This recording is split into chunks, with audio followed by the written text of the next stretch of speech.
Hello everyone, and welcome to the DxD Tales. So we are back with an interesting movie on what if Issei inherited Gojo Satoru's powers and became the honored one for Gabriel and Grafiya. But before we start, I just want to remind you to please subscribe to my channel and hit the like button if you enjoy my content. Let's start the story. Chapter 1. The Limitless Awakening. Death approached Issei Hyodo with black feathers and a crimson spear of light. Would you die for me? Yuma's voice had changed. No longer the shy, sweet girl who'd asked him out, but something ancient and cruel. Her transformation had been instantaneous. School uniform replaced by leather straps that barely qualified as clothing, innocent eyes now glowing with malice, and massive black wings erupting from her back. Issei stumbled backward in the empty park, moonlight casting everything in silver and shadow. The fountain behind them gurgled indifferently, the only witness to his impending murder. I really did have fun on our date, she said, twirling the light spear between slender fingers. For a human, you were almost charming. Unfortunately, you possess something dangerous, a sacred gear. Can't have you activating it accidentally, so. She shrugged, smile widening. Nothing personal. The spear hurled forward with impossible speed. Time slowed. Not metaphorically, actually slowed. The light spear's momentum decreased as it approached him, the air around it seeming to thicken. Issei felt something unfold within his mind, an awareness of space itself, of the eye. Finite points between him and the weapon. His eyes burned with sudden clarity, the world resolving into patterns of energy he'd never perceived before. Infinity stands between us. The thought wasn't entirely his own. The spear slowed further, then stopped completely about 3 inches from his chest, suspended in midair. Yuma. No. Rainer, the name came to him suddenly, blinked in confusion. What the? Issei felt the power flow through him, a technicolor rush that made his previous existence seem like a black and white television. Information cascaded into his consciousness. Techniques, equations, spatial relationships. The fundamental nature of infinity itself. That's not possible, Rainer whispered, her confidence evaporating. You're just a human. Issei's hand rose, almost of its own accord. Infinity, he said, the word feeling natural yet alien on his tongue. The suspended spear crumbled into particles of light, dispersed across an infinite distance in an instant. Rainer launched herself backward, wings flapping frantically. What are you? Issei wanted to say he had no idea, which was true, but instead found himself speaking with a confidence he'd never possessed. I'm the one who stands at the convergence point. The inheritor of limitless potential. His eyes burned blue with power. And you just made a serious miscalculation. He extended his hand again, and the space between them distorted. Rainer screamed as invisible forces compressed around her wings, feathers scattering like confetti. Wait. Please. She gasped, terror replacing her earlier arrogance. I was following orders. The Grigori sent me to. A flash of blinding white light interrupted her plea. Issei shielded his eyes, the newfound awareness in his mind detecting a massive power sig. Nature materializing nearby, something ancient and overwhelmingly pure. When the light faded, a woman stood between them. She was breathtaking in the most literal sense. Issei found himself momentarily unable to breathe. Golden hair cascaded to her waist, framing a face of such perfect symmetry it seemed mathematically impossible. 12 white wings extended from her back, each feather radiating gentle light. Her white and gold raiment seemed woven from sunlight itself. Fallen one, she spoke, her voice reminiscent of crystal bells. You have violated territorial agreements and attempted unauthorized elimination of a designated entity. Rainer's face drained of color. Gabriel, she whispered, the name carrying unmistakable reverence and terror. Gabriel, even in his state of confusion. Issei recognized the name from Sunday school, Heaven's messenger, one of the highest-ranking angels. Retreat now, Gabriel continued, and inform Azazel that Heaven has registered a formal protest. The honored one is under celestial protection. Rainer's gaze darted between Gabriel and Issei, calculation and fear warring in her expression. Finally, with a frustrated hiss, she launched herself skyward. Black wings carrying her rapidly into the night. Gabriel turned toward Issei, her 12 wings folding neatly against her back. This close, he could see that her eyes contained galaxies, lit. Aerial swirling constellations in place of irises. Issei Hyodo, she said, her tone softening marginally. The awakening has occurred earlier than projected. I am Gabriel, messenger of the Lord and celestial observer. Before Issei could respond, the temperature around them plummeted. Frost crystallized on the park bench nearby, and his breath became visible in the suddenly frigid air. Heaven moves quickly, came a new voice. Smooth as silk and cold as midwinter. But hell maintains its interests as well. A magic circle of crimson light materialized beside them, intricate symbols spinning within its circumference. From it stepped another woman of impossible beauty, but where Gabriel was sunlight and warmth, this newcomer was moonlight and ice. Silver hair fell in an elegant braid over one shoulder of her blue and white maid uniform, which somehow projected authority rather than subservience. Her eyes were silver gray and calculating, taking in every detail of the scene with military precision. Grafiya Lucifuge, Gabriel acknowledged with a formal nod. The underworld's response is noted. As is heaven's presumption, Grafiya replied coolly. Her attention shifted to Issei. The convergence of infinity and six eyes within a human vessel was unforeseen. Our projections indicated a later awakening, after proper factions had established mentorship protocols. Issei looked between the two supernatural beings, his enhanced perception noting the subtle tension in their postures, like two apex predators maintaining a fragile truce. Would someone please explain what's happening to me? He finally managed, his voice cracking slightly. The adrenaline was wearing off, leaving confusion in its wake. What's this about infinity and six eyes? And why did Yuma, Rainer, try to kill me? Gabriel and Grafiya exchanged a look that contained volumes of unspoken communication. This location is not secure, Gabriel said. We should relocate to neutral territory for proper explanation. Agreed. Grafiya nodded. The barrier field at Kuo Academy would be suitable. Both factions maintain equal access rights there. Wait, Issei protested, I can't just. His object, Ion, was cut short as reality folded around them. For a brief, nauseating moment, Issei experienced dimensional transit. Not teleportation exactly, but something more complex involving the folding of space itself. His newly awakened senses somehow understood the mathematics involved, even as his human stomach revolted against the experience. They rematerialized in the student council room of Kuo Academy. The familiar space seemed alien after hours, moonlight streaming through the windows and casting long shadows across the polished wood floor. Spatial teleportation, Grafiya noted with raised eyebrows. Interesting choice, Gabriel. It seemed appropriate, given the circumstances, the angel replied. She turned to Issei, who was leaning against a desk to steady himself. Your integratio, N with the inherited abilities, is progressing rapidly. Most vessels require weeks to achieve basic spatial manipulation. Vessels, inherited abilities. Issei shook his head. Look, I'm just a normal high school student. There's been some kind of mistake. There is no mistake, Grafiya said, conjuring an ornate chair of ice with a casual gesture and sitting down. You are Issei Hyodo, age 17. Second-year student at Kuo Academy. Your academic performance is unremarkable, your athletic abilities slightly below average, and your reputation centers primarily around your openly proclaimed interest in the female form. Issei flushed. That's, well, what has changed, Gabriel interjected, is your fundamental metaphysical composition.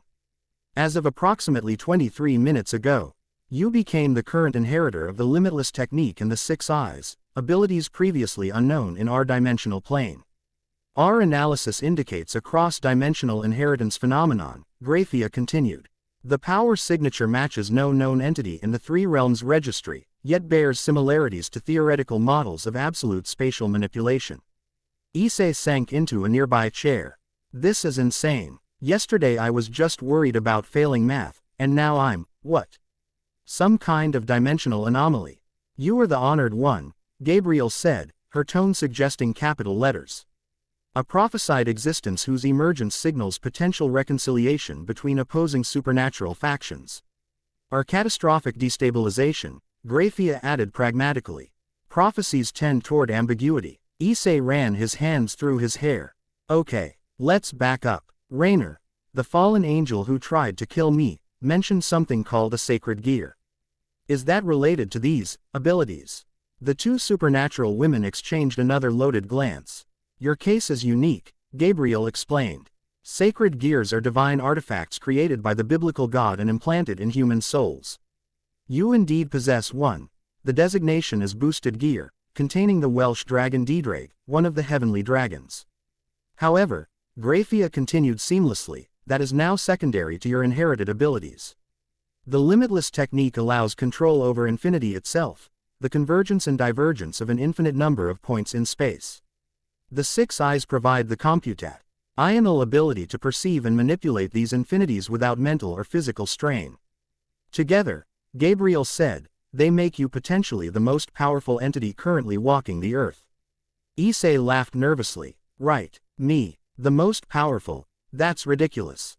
Demonstrate, Grafiya suggested to Gabriel.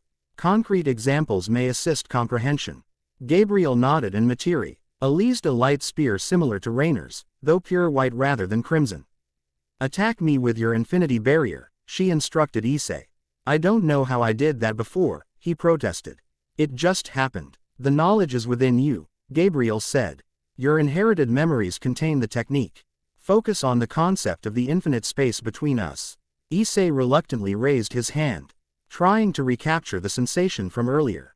Nothing happened. Perhaps a stronger motivation, Grafiya suggested, her tone clinical. Without warning, she created a massive ice spear and hurled it directly at Issei's face. What the? He yelped, throwing up his hands instinctively. The ice spear slowed, then stopped completely before it reached him, suspended in midair just as Rainer's light spear had been.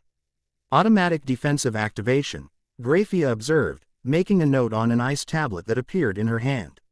Promising response time. You could have killed me, Issei exclaimed. Unlikely, she replied. My analysis indicated a 98.7% probability of successful defensive activation. And the other 1.3%. An acceptable margin for educational purposes, she said with the faintest hint of a smile. Gabriel approached the suspended ice spear, examining it with scientific curiosity. The infinity creates a conceptual barrier. Between any 2 points exists an infinite number of other points. To cross that distance becomes mathematically impossible. Issei stared at the floating spear. Now that he focused on it, he could actually see the equations, glowing blue mathematical formulas defining the spatial relationships between objects. It was like having an augmented reality display built into his vision. I can see everything, he murmured. Distances, forces, potential energy, it's all just numbers and relationships. The six eyes, Gabriel confirmed. They allow you to perceive and process cursed energy, or in our terminology, the fundamental force of creation, without the limitations of human cognition. Cursed energy, Issei questioned. A term from the origin dimension of your inherited abilities, Grafiya explained. Here, we would categorize it as a fundamental manipulation of reality itself, transcending the classification systems of angels, devils, or other supernatural entities. Issei closed his eyes, trying to process everything. When he opened them again, he noticed something odd about his reflection in the window. His eyes were glowing blue, with a strange pattern around the pupils. Why me? He finally asked. Out of everyone in the world, why would these powers choose some random perverted high school student? Gabriel's expression softened slightly. Prophecy and dimensional inheritance rarely provide satisfactory explanations. However, the timing coincides with predictions from the Tablet of Destiny regarding the Honored One's emergence. The tablet describes a human vessel who stands at the intersection of heaven and hell, Grafiya elaborated. One who inherits power from beyond the known realms and serves as arbiter between divine and infernal interests. Great, Issei muttered. No pressure or anything. A subtle ripple in the air caught his attention, his enhanced perception detecting a disturbance in the school's barrier system. Gabriel and Grafiya noticed it simultaneously, both shifting to defensive postures. Multiple entities breaching the eastern perimeter, Grafiya stated, ice forming around her hands. Fallen angel signatures, Gabriel confirmed, her 12 wings unfurling. Approximately 7 individuals. Rainer must have reported to her superiors, Issei reasoned, surprising himself with how calmly he was analyzing the situation.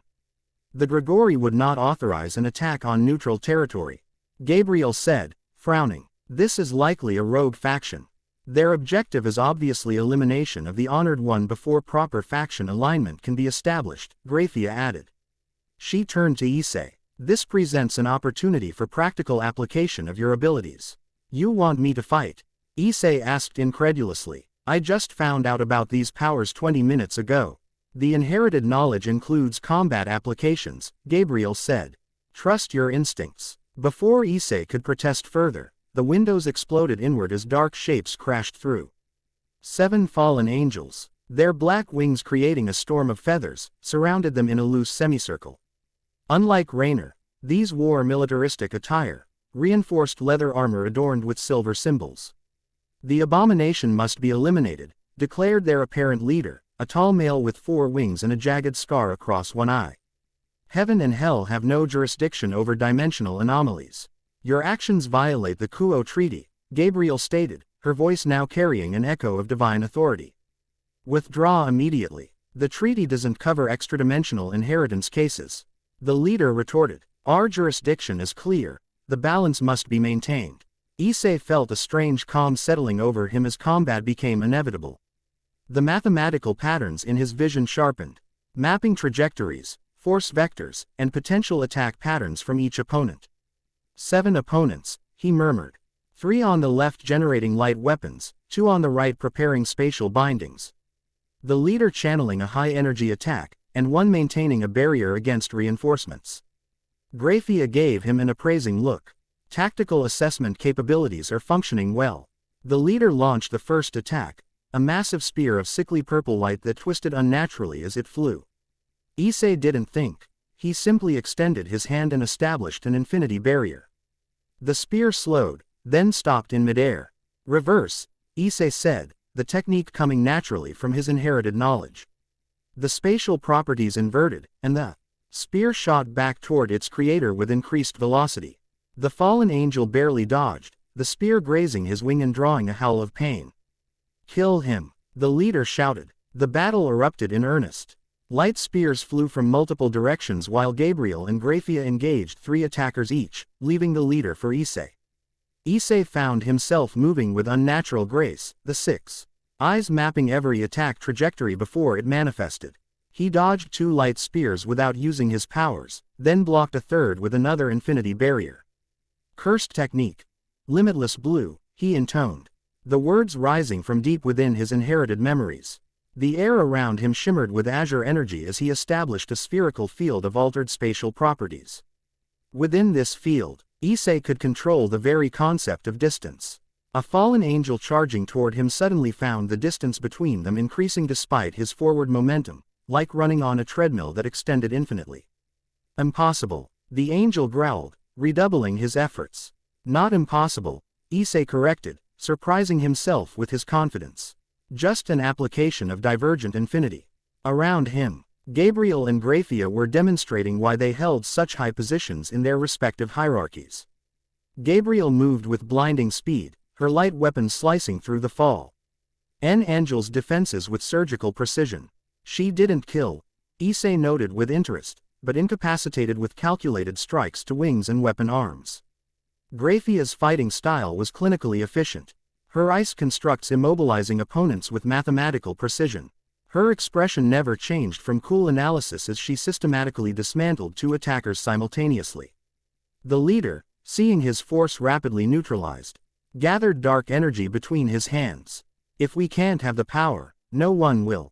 He snarled, the energy coalescing into what Issei's enhanced perception recog.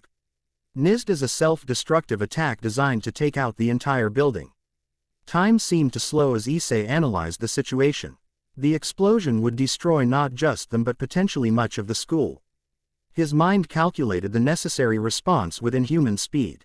Domain expansion, he whispered, the technique emerging from the deepest part of his inherited knowledge. Reality shifted. The student council room, the fallen angels, even Gabriel and Grafiya temporarily vanished from perception as Issei established an isolated pocket dimension centered on himself and the fallen angel leader. They stood in an endless expanse of blue sky, mathematical formulas floating visibly in the air around them. Limitless void, Issei named the technique. Within this domain, he had absolute control over spatial relationships. The fallen angel's attack dissipated harmlessly, the energy dispersing across infinite distance. "What is this?" the leader demanded, panic creeping into his voice as he tried and failed to fly away. The distance never changing despite his movement. "A domain of infinity," Issei explained, approaching calmly. "Here, I control the fundamental relationship between all points in space. Your attack couldn't work because the energy could never converge, it's been distributed across an infinite area." "What are you?" the fallen angel whispered. "I'm still figuring that out," Issei admitted. "But I think I'm the one who's going to make you reconsider your career choices." With a gesture, he collapsed the domain, returning them to the student council room where Gabriel and Grafiya had neutralized the remaining attackers. The fallen angels were bound in constructs of light and ice respectively, their weapons confiscated. The leader stumbled, disoriented from the domain experience. Grafiya immediately encased him in ice up to his neck. "Domain expansion in the first hour of awakening," she noted clinically. "Integration rate exceeds all projected models." Gabriel approached Issei, her expression both concerned and impressed. "Are you experiencing any mental strain? Domain techniques typically require substantial training before safe deployment." Issei took inventory of his condition. Surprisingly, he felt fine, perhaps a bit mentally wired, but no fatigue or strain. "I'm okay." It felt natural. The 6 eyes mitigate the normal limitations, Grafiya theorized. Though we should establish proper monitoring protocols. The leader of the fallen angels glared at them from his ice prison. "This isn't over. The dimensional anomaly threatens the entire supernatural ecosystem. The Grigori Council will disavow your unsanctioned operation and apologize formally," interrupted a new voice. A magic circle appeared in the center of the room, and from it emerged a man with black hair streaked with gold. His 12 black wings identified him as a fallen angel of the highest rank, though his casual attire, a yukata and researcher's glasses, contrasted with his obvious power. "Governor Azazel," Gabriel acknowledged formally. "Gabriel, Grafiya," the man nodded to each. "Always a pleasure to see heaven and hell's finest working together. Even under such unexpected circumstances." His gaze shifted to Issei, eyes narrowing with scientific curiosity. "So you're the dimensional inheritance case. Fascinating. He energy signature is unlike anything in our records." "Governor," the imprisoned leader began, "we were acting to preserve." "Save it, Belial," Azazel cut him off. "Your little faction has been operating outside authorized parameters for months. This unauthorized attack on neutral territory gives me the perfect excuse to disband your division permanently." He turned back to Issei. "I apologize for my subordinates' enthusiasm. Rest assured, the official position of the Grigori is neutral observation until the nature of your abilities is better understood." 3 faction representatives in one location, Grafiya observed. "The treaty stipulates an emergency conclave under such conditions." "Indeed it does," Azazel agreed cheerfully.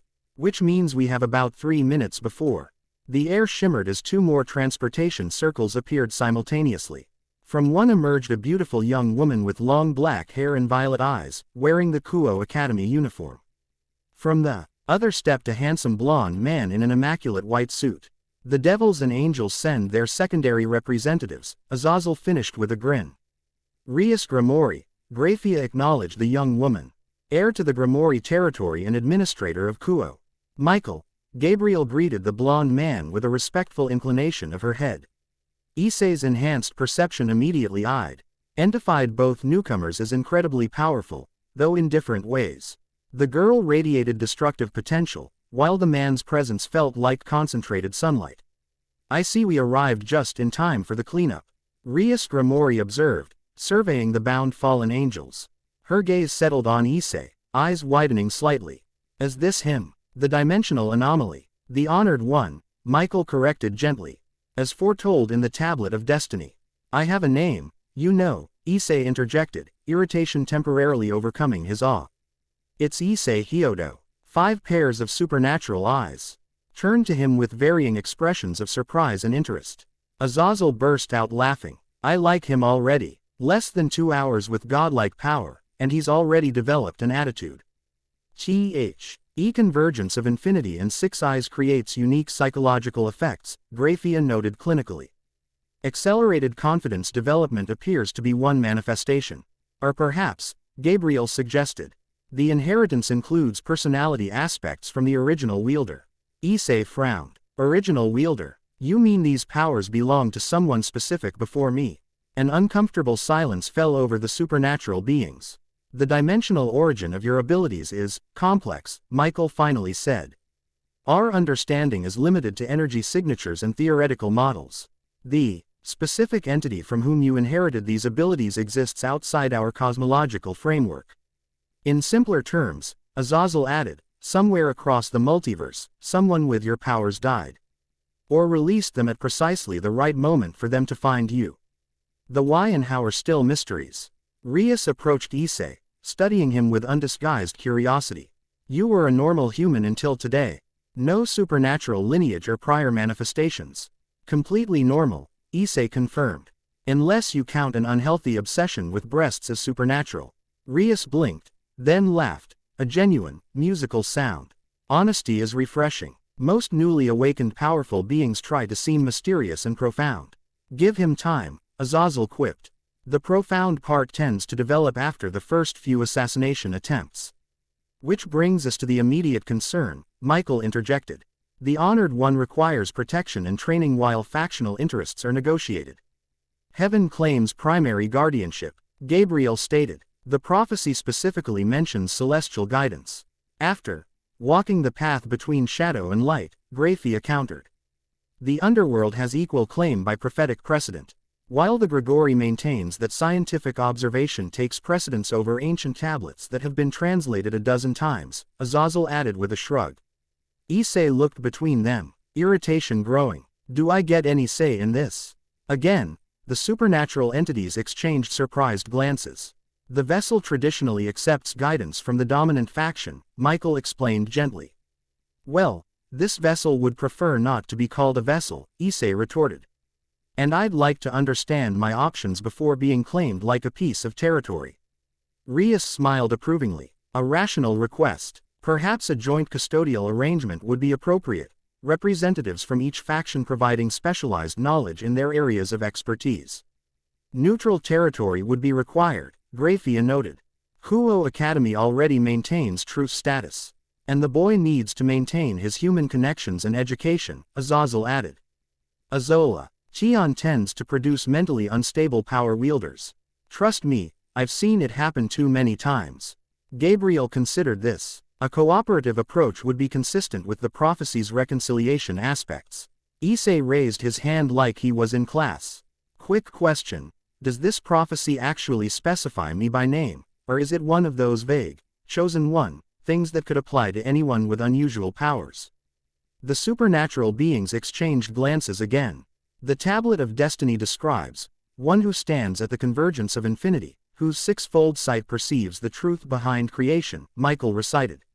It specifies that this individual will emerge when the dragon awakens but finds itself seconded to greater inheritance.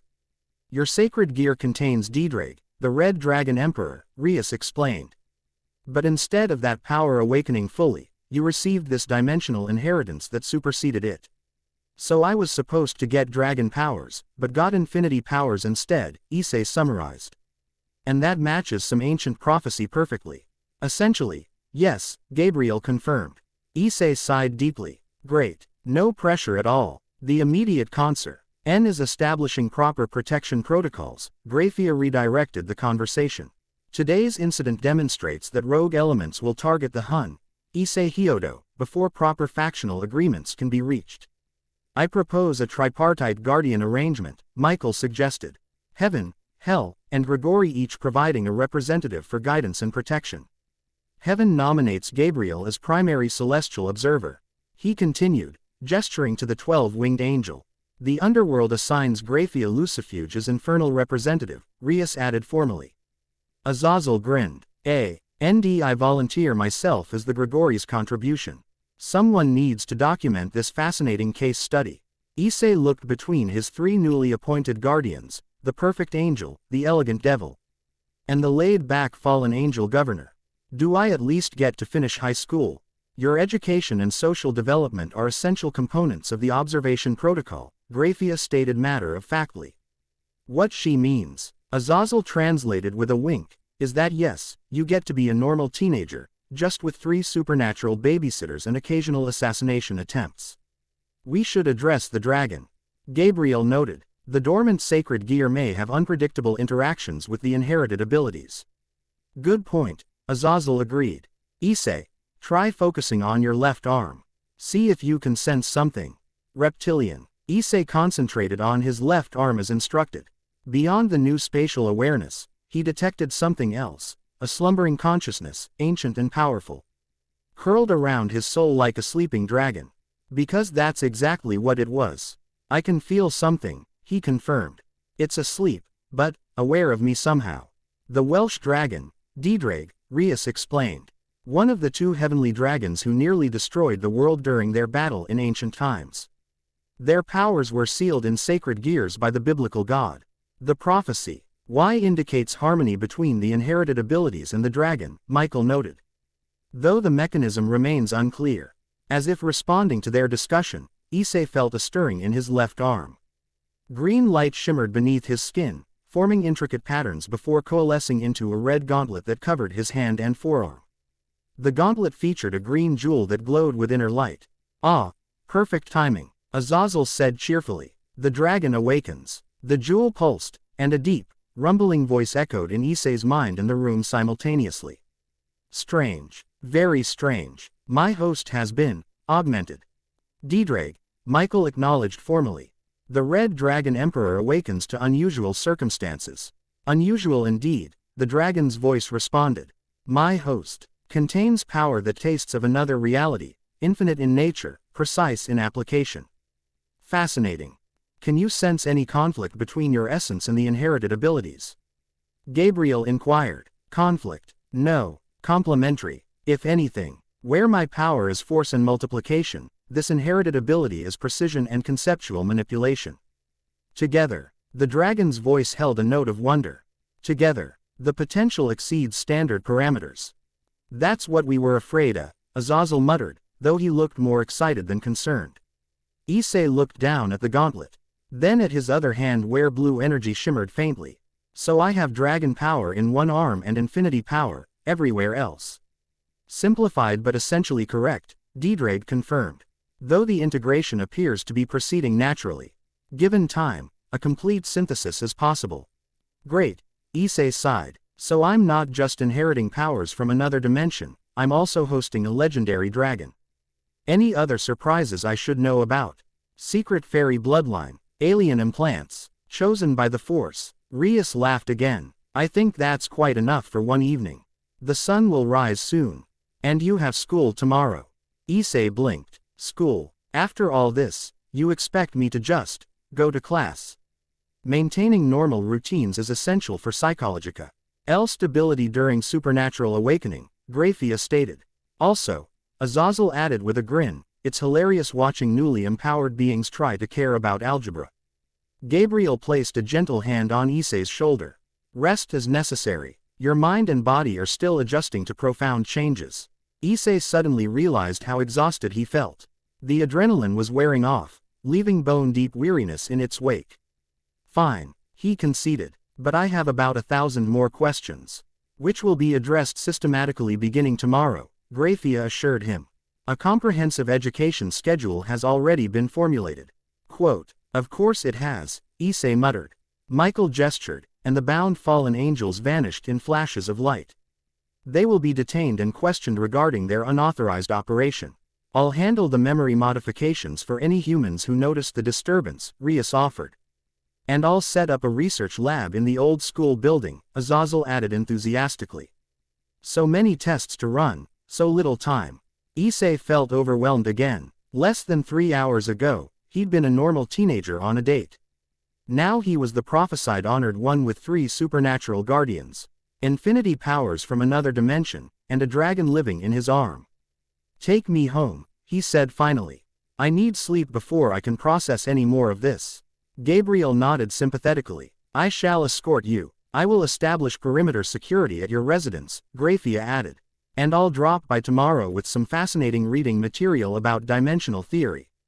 Azazel concluded cheerfully. As they prepared to teleport him home, Issei had one final question. The fallen angel who attacked me initially, Rainer. What happens to her? The supernatural beings exchanged glances. She violated multiple protocols, Michael said carefully. But acted under orders, however misguided. Probationary observation status would be appropriate, Gabriel suggested.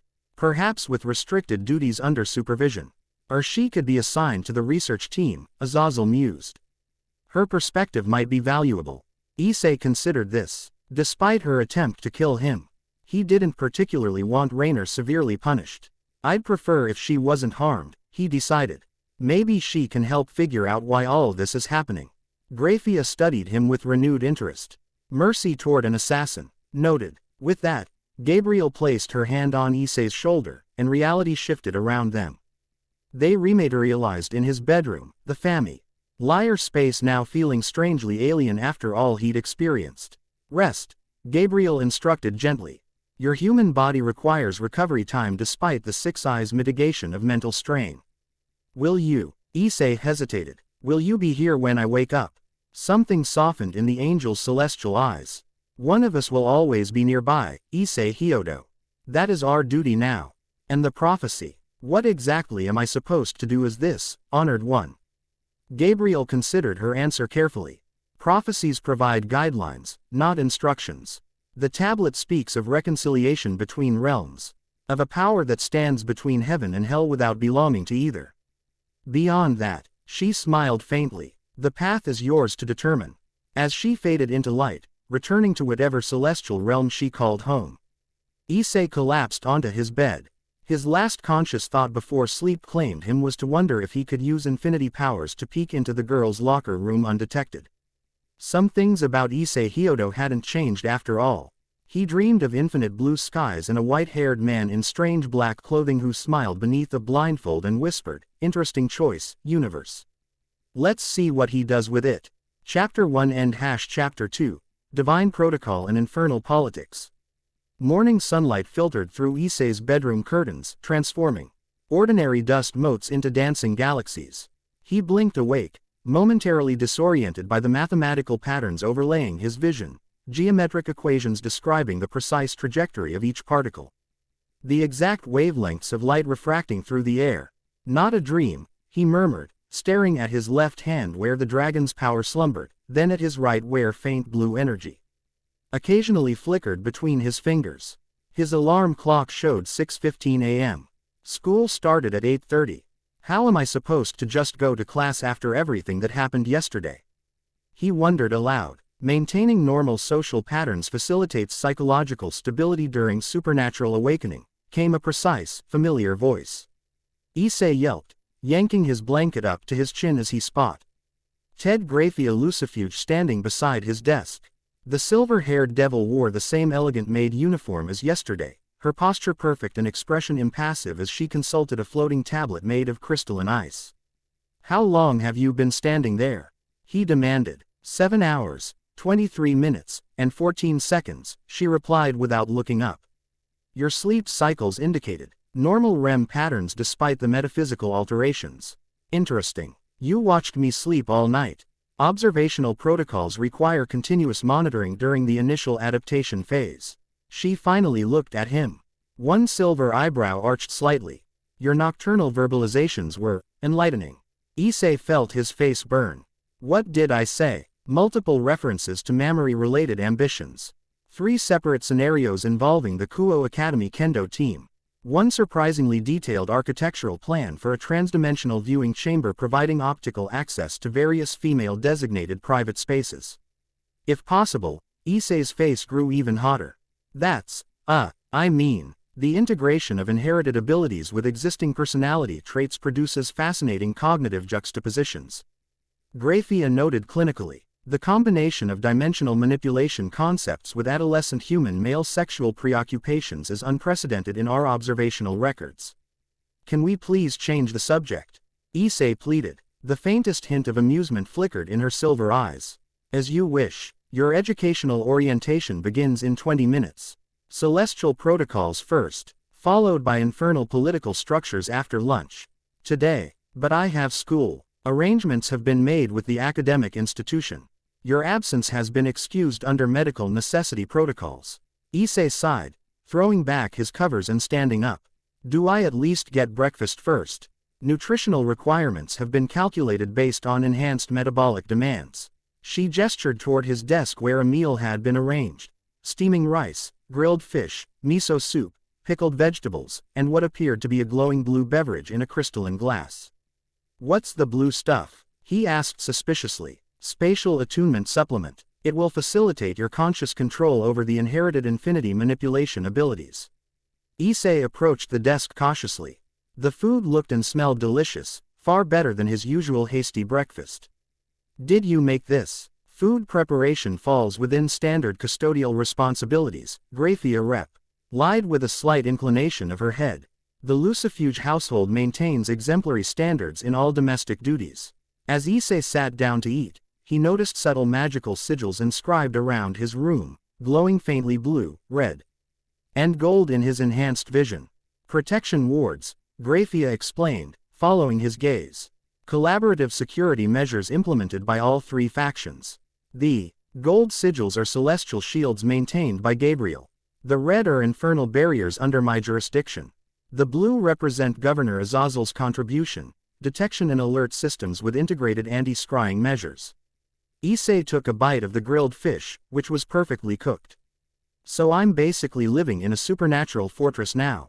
Your residence has been designated a Level 7 secured location under the Kuo Treaty protocols. The protective measures are approximately equivalent to those used for mid-tier diplomatic facilities. Only mid-tier. Issei raised an eyebrow. The corner of Grafiya's mouth twitched in what might have been the ghost of a smile. Higher security levels would attract unwanted attention from various supernatural factions. Strategic obscurity. Why serves our purposes better than obvious fortification? Issei sampled the blue liquid cautiously. It tasted like mint and mathematics, a sensation he couldn't have described before yesterday but now seemed perfectly natural.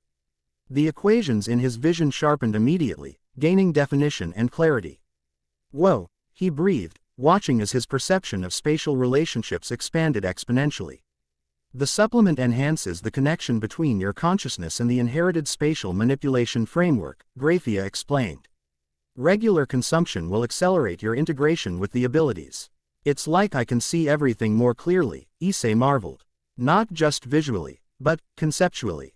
I can perceive the mathematical relationships between objects, the potential energy states, He stopped abruptly, noticing something odd about Grafiya's form.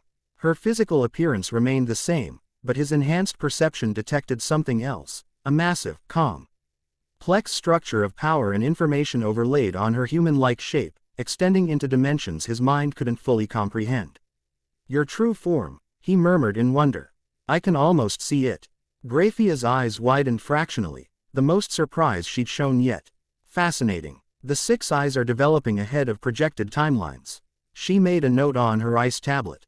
The ability to perceive supernatural entities' true forms typically requires decades of training for human vessels. Your integration rate continues to exceed baseline models. After finishing breakfast, Issei showered and dressed for the day, trying to ignore the awkwardness of knowing a supremely powerful devil was standing guard outside his bathroom door. When he emerged, he found not only Grafiya waiting, but Gabriel as well. The angel stood by his window, sunlight streaming through her as if she were partially composed of light herself. Today she wore what appeared to be celestial battle armor, white in gold plates that fit her form perfectly while leaving her 12 wings free to move. Issei Hyodo, she greeted him formally. Your celestial education begins momentarily. Are you adequately prepared? As ready as I'll ever be. He replied, still marveling at how his enhanced vision perceived her. Where Grafiya's true form was complex and structured, Gabriel's was blindingly radiant, her 12 wings extending into dimensions beyond normal perception. Very well. We shall depart for the celestial observation outpost. She extended her hand. Issei hesitated. Wait. What about my parents? Memory alteration protocols have been implemented, Grafiya stated. They believe you are participating in a prestigious academic program for exceptional students. You messed with my parents' memories. Issei frowned. Temporary cognitive redirection, Gabriel corrected gently. Their fundamental memories remain intact, with only contextual modifications regarding your schedule and activities. It was deemed less disruptive than explaining the dimensional inheritance phenomenon and your prophesied role in supernatural politics, Grafiya added pragmatically. Issei wanted to protest Fu Rther but realized they were probably right. How would he even begin to explain everything to his entirely normal, human parents? Fine, he sighed, taking Gabriel's offered hand. Reality shifted around them. But unlike yesterday's nauseating spatial fold, this transition felt smoother, like ascending through layers of existence. Issei's enhanced perception allowed him to perceive the dimensional boundaries they crossed, each one shimmering with unique mathematical properties. They rematerialized on what appeared to be a marble platform floating among the clouds. The structure wasn't simply hovering. Issei's vision revealed complex spatial anchors securing it to fixed points across multiple dimensional planes. The architecture was impossibly beautiful, sweeping arches of white stone inlaid with gold, columns that seemed to extend infinitely upward, and fountains flowing with what appeared to be liquid light. The Seventh Heaven Observation Annex, Gabriel explained. A neutral turret, Ori established after the Great War for monitoring supernatural activities on Earth. This isn't actually heaven, is it? Issei asked, gazing around in wonder. No, true heaven exists beyond diamonds. Ional boundaries accessible to human forms. This is merely an outpost, a meeting point between the celestial realm and the material world. As they walked along a crystalline path, Issei noticed other angels moving about their duties. Unlike Gabriel, most had fewer wings, between 2 and 8 pairs, and regarded him with expressions ranging from curiosity to concern. "They're staring at me," he whispered. "You represent an unprecedented variable in the divine equation," Gabriel explained. "The emergence of the Honored One has been anticipated for millennia, but your particular form of power was unexpected." They entered a circular chamber with a domed ceiling depicting the cosmos in moving, real-time detail. In the center stood a large table carved from a single piece of what appeared to be crystallized light. Surrounded by 12 high-backed chairs. Seated in one of these chairs was a face Issei recognized from yesterday, Michael, the blonde angel in the white suit who had appeared at Kuo Academy.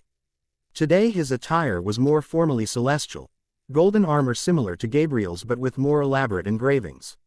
"Issei Hyodo," Michael greeted him warmly, rising from his seat. "Welcome to your first day as the Honored One." "Just Issei is fine," he replied automatically. "The whole, Honored One, thing still feels weird." Michael smiled, the expression radiating genuine warmth. "As you wish, please, be seated, there is much to discuss." Issei took the offered chair, noticing that the table before him shimmered with complex diagrams and symbols that shifted and rearranged themselves continuously. "Before we begin," Michael said, "do you have any questions about your current situation?" "About 1,000, Issei admitted. "But let's start with, what exactly does being the Honored One mean? What am I supposed to do?" Michael and Gabriel exchanged glances. "The Tablet of Destiny describes the Honored One as the bridge between realms, neither holy nor unholy, who shall reforge the sundered covenant and restore balance to the divine architecture," Michael recited. "Which means," Issei prompted. "The precise interpretation has been debated for centuries," Gabriel acknowledged. "But the core meaning suggests you will play a crucial role in establishing new relationships between heaven, hell, and other supernatural realms. The timing of your emergence is significant," Michael added. "The 3 biblical factions, angels, fallen angels, and devils, have maintained an uneasy truce since the Great War, but tensions have been rising. Many believe your appearance heralds a new era of either cooperation or conflict." "Great," Issei muttered. "No pressure. Today's lesson concerns celestial structures and protocols," Gabriel redirected, touching the table. The floating symbols rearranged themselves into a hierarchical diagram. "Understanding heaven's organization is essential for your diplomatic function." What followed was the most complex organizational chart Issei had ever seen. The celestial hierarchy made corporate structures look like children's drawings, with multiple interlocking systems, specialized divisions, and power relationships that sometimes contradicted each other. "The Seraphim Council serves as heaven's primary governing body," Gabriel explained, indicating the uppermost tier of the diagram. 12 angels The highest order who oversee all celestial operations in the absence of God. Issei's brow furrowed. In the absence of, you mean God isn't around anymore? A heavy silence fell over the chamber. The biblical God perished during the Great War, Michael finally said, his voice solemn. This information is not widely known among humans or even lower-ranking supernatural entities. Issei stared at them in shock. God is dead, but then who's running heaven? The system he created continues to function, Gabriel explained. The Seraphim Council maintains the core operational protocols and ensures the continuation of blessings, prayers, miracles, and other divine functions. Think of it as a perfectly designed watch, Michael suggested. Even after the watchmaker is gone, the mechanism continues to operate as intended. Quote, Issei tried to process this bombshell revelation. So all the people praying and going to church, their faith still has meaning and power, Gabriel assured him. The system of blessings and divine intervention continues to function according to established parameters. This information is shared with you because your role necessitates complete understanding of supernatural politics. Michael added, very few beings outside the highest echelons of each faction know the truth. The lesson continued with Gabriel explaining the various choirs of angels, their responsibilities, limitations, and powers. Issei did his best to absorb the information, though much of it seemed overwhelmingly complex. Angels cannot lie, Gabriel noted at one point. This is a fundamental limitation of our existence. We may withhold information or speak in carefully constructed truths, but direct falsehood is impossible without falling. Falling? Issei questioned. The transformation from angel to fallen angel, Michael clarified. It occurs when an angel willfully violates divine law or succumbs to certain human vices, primarily lust, wrath, or pride. Quote, so that's what happened to Azazel and the other fallen angels. They broke the rules. In simplified terms, yes, Gabriel confirmed. Though each case is unique. Governor Azazel fell primarily due to his insatiable curiosity about human nature and forbidden knowledge.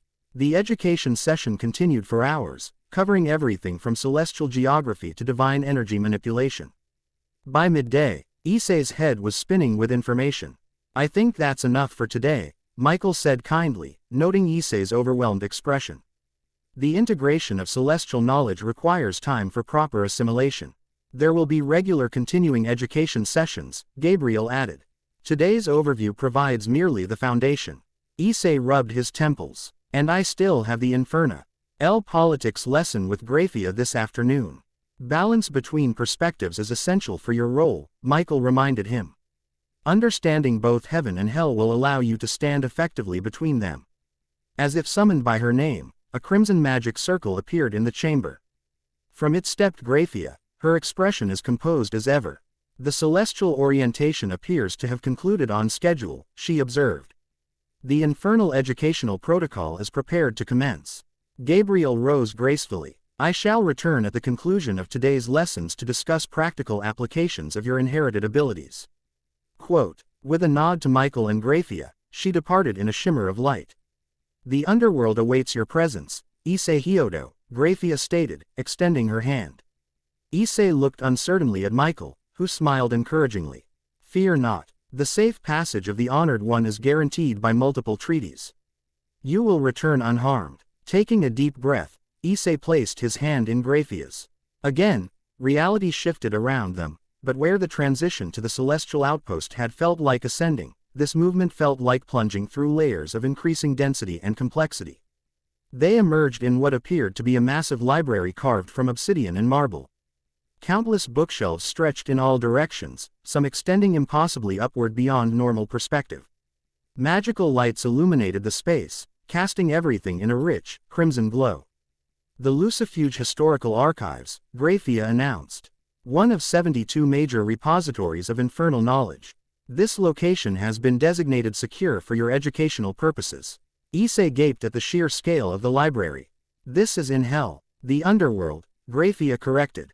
The term, hell, carries inaccurate human theological connotations. This realm serves as the homeland of devil kind and functions under different metaphysical principles than human religious texts suggest. She led him through the labyrinthine stacks to a circular reading area where an elegant table of black glass awaited them. On it rested ancient tomes, scrolls, and what appeared to be holographic projectors of some kind. Your infernal political education begins with understanding the fundamental structure of Devil Society, Grafiya stated, activating one of the projectors. A three-dimensional model of an elaborate hierarchy appeared above the table. Devil Society operates under a strict nobility system centered around the 72 pillars, the original pure-blooded devil families who form the aristocracy of our realm. Quote, what followed was an equally complex but fundamentally different organizational structure than what Gabriel had presented. Where the celestial hierarchy was based on divine function and purpose, the infernal system revolved around bloodlines, political alliances, and power relationships. The original Lucifer, Beelzebub, Leviathan, and Asmodeus perished during the Great War. Grafiya explained, indicating the highest tier of the hierarchy. Their titles are now held by powerful devils who earned the right to bear these names: Seirzex Lucifer, Ajuka Beelzebub, Seraphal Leviathan, and Falbium Asmodeus. So the current leaders aren't actually the original fallen angels from biblical times. Issei clarified, correct, the original Maus, our term for the ruling devils, are long gone. The current leadership represents a newer generation that rose to power after the civil war that followed the Great War with Heaven. Issei frowned. Wait, there was a civil war in Hell after the war with Heaven. The underworld, Grafiya corrected again. And yes, following the Great War, a faction of devils wished to continue the conflict despite our reduced numbers. The anti-Satan faction, those who opposed continuing the war, eventually prevailed, establishing the current political system. As the lesson progressed, Issei learned about the rating game system, formalized combat that determined social standing, the evil peace system, which allowed devils to reincarnate other species into their ranks, and the complex web of alliances and rivalries that defined underworld politics. The Grimoire clan, which holds authority over Kuo town through Rias Grimoire, is closely allied with the current Lucifer faction, Grafiya noted. Seirzex Lucifer maintains particular interest in that territory's stability. Something about the way she said the name caught Issei's attention. You and Seirzex Lucifer, you have some kind of connection, don't you? For the first time, Grafiya's perfect composure slipped slightly. A faint dusting of pink appeared on her pale cheeks. Your observational acuity is developing rapidly, she noted, quickly regaining her professional demeanor. Seirzex Lucifer is my husband. This information is not relevant to your current educational requirements but is not classified. Issei's eyes widened. You're married to the ruler of Hell, sorry. The underworld. Marriage among high-ranking devils often serves both personal and political functions, she replied primly. The specifics of my relationship are not pertinent to today's curriculum. But that makes you like the First Lady of the Underworld or something. My official title is Strongest Queen, and Silver-Haired Queen of Annihilation, she corrected. Matrimonial status is secondary to earned rank within Devil Society. Issei decided not to press the issue, though he filed away this interesting personal detail about his normally reserved guardian. The lesson continued with explanations of various devil factions, their territories, special abilities, and political agendas. By late afternoon, Issei felt as mentally exhausted as he had after Gabriel's celestial crash course. The foundational knowledge has been transferred according to schedule, Grafiya concluded, closing an ancient tome that appeared to be bound in some kind of metallic leather. Practical applications and advanced concepts will be addressed in subsequent sessions. My brain is completely full, Issei groaned, leaning back in his chair. How am I supposed to remember all this and still pass regular school exams? The 6 eyes enhance cognitive processing and memory retention, Grafiya reminded him. Analysis indicates you have successfully integrated approximately 87% of today's educational content, compared to the 20–30% retention rate of average humans. That doesn't make it any less overwhelming, he countered. A valid observation. Cognitive fatigue remains a consideration despite enhanced processing capabilities. For a moment, something almost sympathetic flickered in her silver eyes. Perhaps a practical demonstration would provide beneficial variation in the educational protocol. You mean actually doing something instead of just listening to lectures? Yes, please. Grafiya rose gracefully. Follow me. She led him through The labyrinthine library to a massive circular chamber with a domed ceiling. The floor featured an intricate magic circle inlaid with precious metals and glowing runes. This is a controlled practice arena, she explained. It will allow safe experimentation with your spatial manipulation abilities without risk to the surrounding infrastructure. Issei perked up immediately. You mean I get to actually use my powers? Controlled application of inherited abilities facilitates integration and development, she confirmed. Governor Azazel's research suggests practical exercise accelerates adaptation more effectively than theoretical study alone. She gestured, and the magic circle beneath them illuminated fully. The space around them shimmered, and suddenly they appeared to be standing in an endless white void. A pocket dimension, Grafiya explained. Isolated from external reality and reinforced to withstand significant energy discharges. With another gesture, she created domes of ice constructs, geometric shapes of various sizes floating in the space around them. Begin with basic infinity barriers, she instructed. Establish conceptual boundaries at varying distances from designated targets. Issei nodded, extending his hand toward one of the ice constructs, a simple cube floating about 10 feet away. He focused on the space between them, visualizing the infinite points that existed within that distance. Infinity, he murmured. The air between them shimmered with faint blue energy. The ice cube drifted forward but slowed as it approached the barrier, eventually stopping completely as if pressing against an invisible wall. Successful implementation, Grafiya noted approvingly. Now attempt variable permeability. Allow certain objects through while blocking others. For the next hour, Issei practiced increasingly complex applications of the limitless technique. He created selective barriers that allowed specific objects through while blocking others.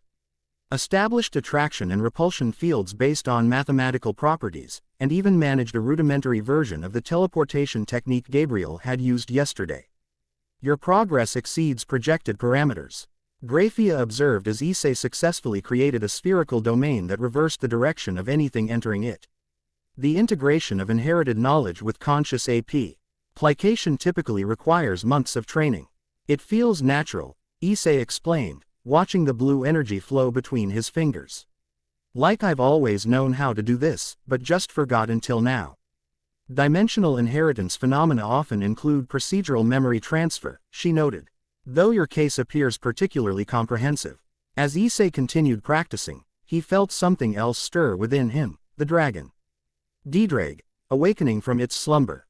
Interesting applications of spatial control, the dragon's voice rumbled in his mind. My power could enhance these effects significantly. Didrag, Issei acknowledged aloud, I was wondering when you'd wake up again.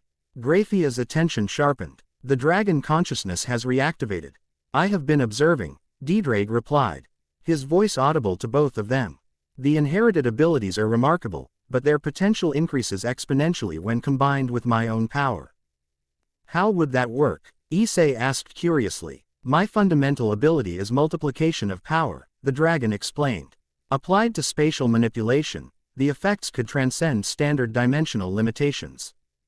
A synergistic application of disparate power systems, Grafiya mused, creating another ice tablet to take notes. Theoretically viable, though potentially hazardous without proper control parameters. The 6 eyes mitigate most risks, Didrag countered. They provide the necessary computational framework to manage enhanced effects. Let's try something simple, Issei suggested, feeling newly confident. He extended his left arm, and the red dragon gauntlet materialized, covering his hand and forearm. Boost, Didrag declared, the green jewel in the gauntlet flashing brightly. Issei felt a surge of power flow through him, enhancing every aspect of his being, physical strength, magical capacity, and most notably, his spatial awareness. The mathematical equations his vision became even more vivid and complex. Infinity, he whispered, extending his right hand toward the remaining ice constructs. The result was immediate and dramatic. Instead of creating a simple barrier, the entire space around the constructs distorted visibly. The ice shapes didn't just stop. They disintegrated into particles, scattered across multiple spatial dimensions simultaneously. Whoa, Issei breathed, staring at his hands, the red dragon gauntlet on the left, blue infinity energy swirling around the right.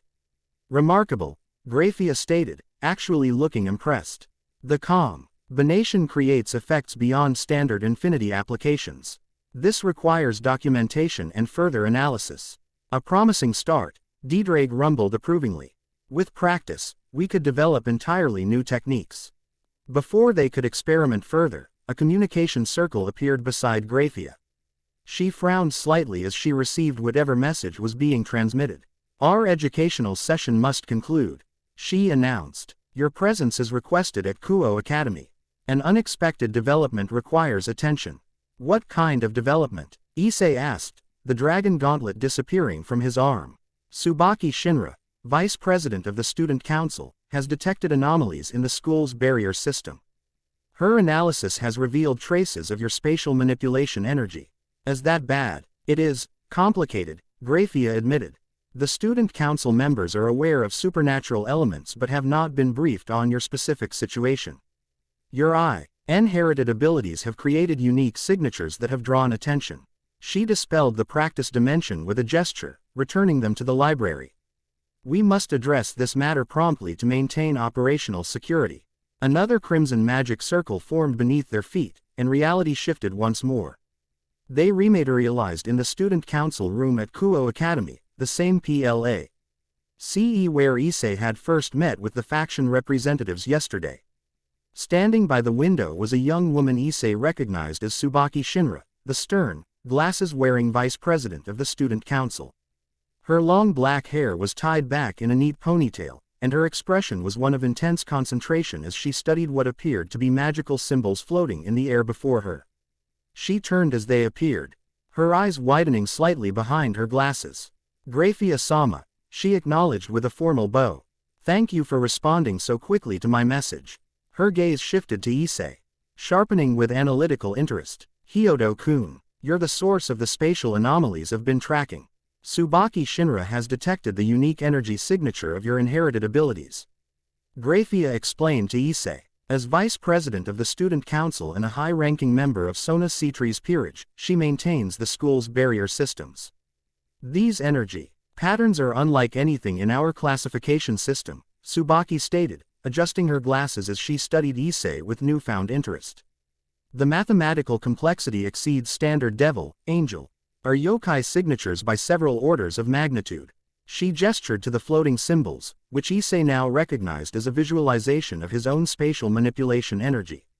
The base formula T-on suggests infinite recursive loops with precise execution parameters, theoretically impossible without system collapse, yet functioning with perfect stability. Issei blinked at her technical analysis.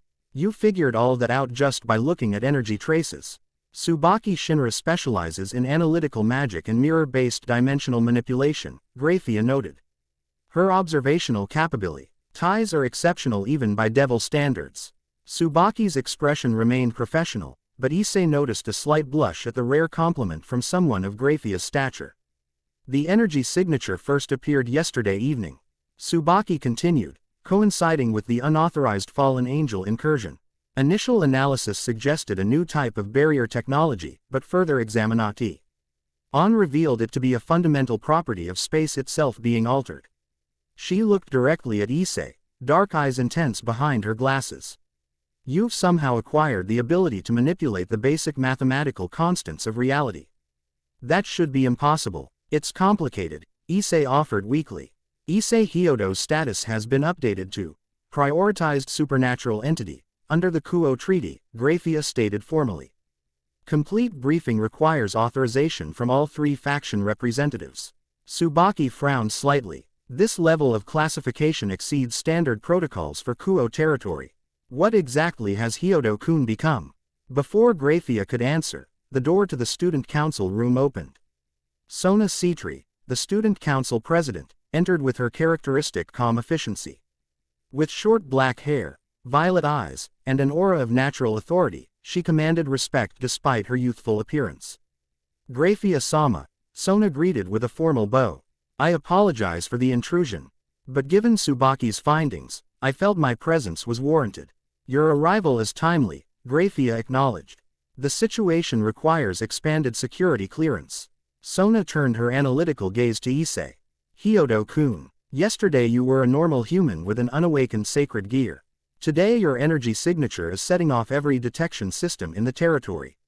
Explanation, please. Her direct manner reminded Issei of Grafiya, though with a youthful intensity the older devil lacked. Issei looked to Grafiya for guidance. Limited disclosure is authorized, Grafiya stated. Classification level Beta 7. Sona's eyebrows rose. That's equivalent to mal-level information.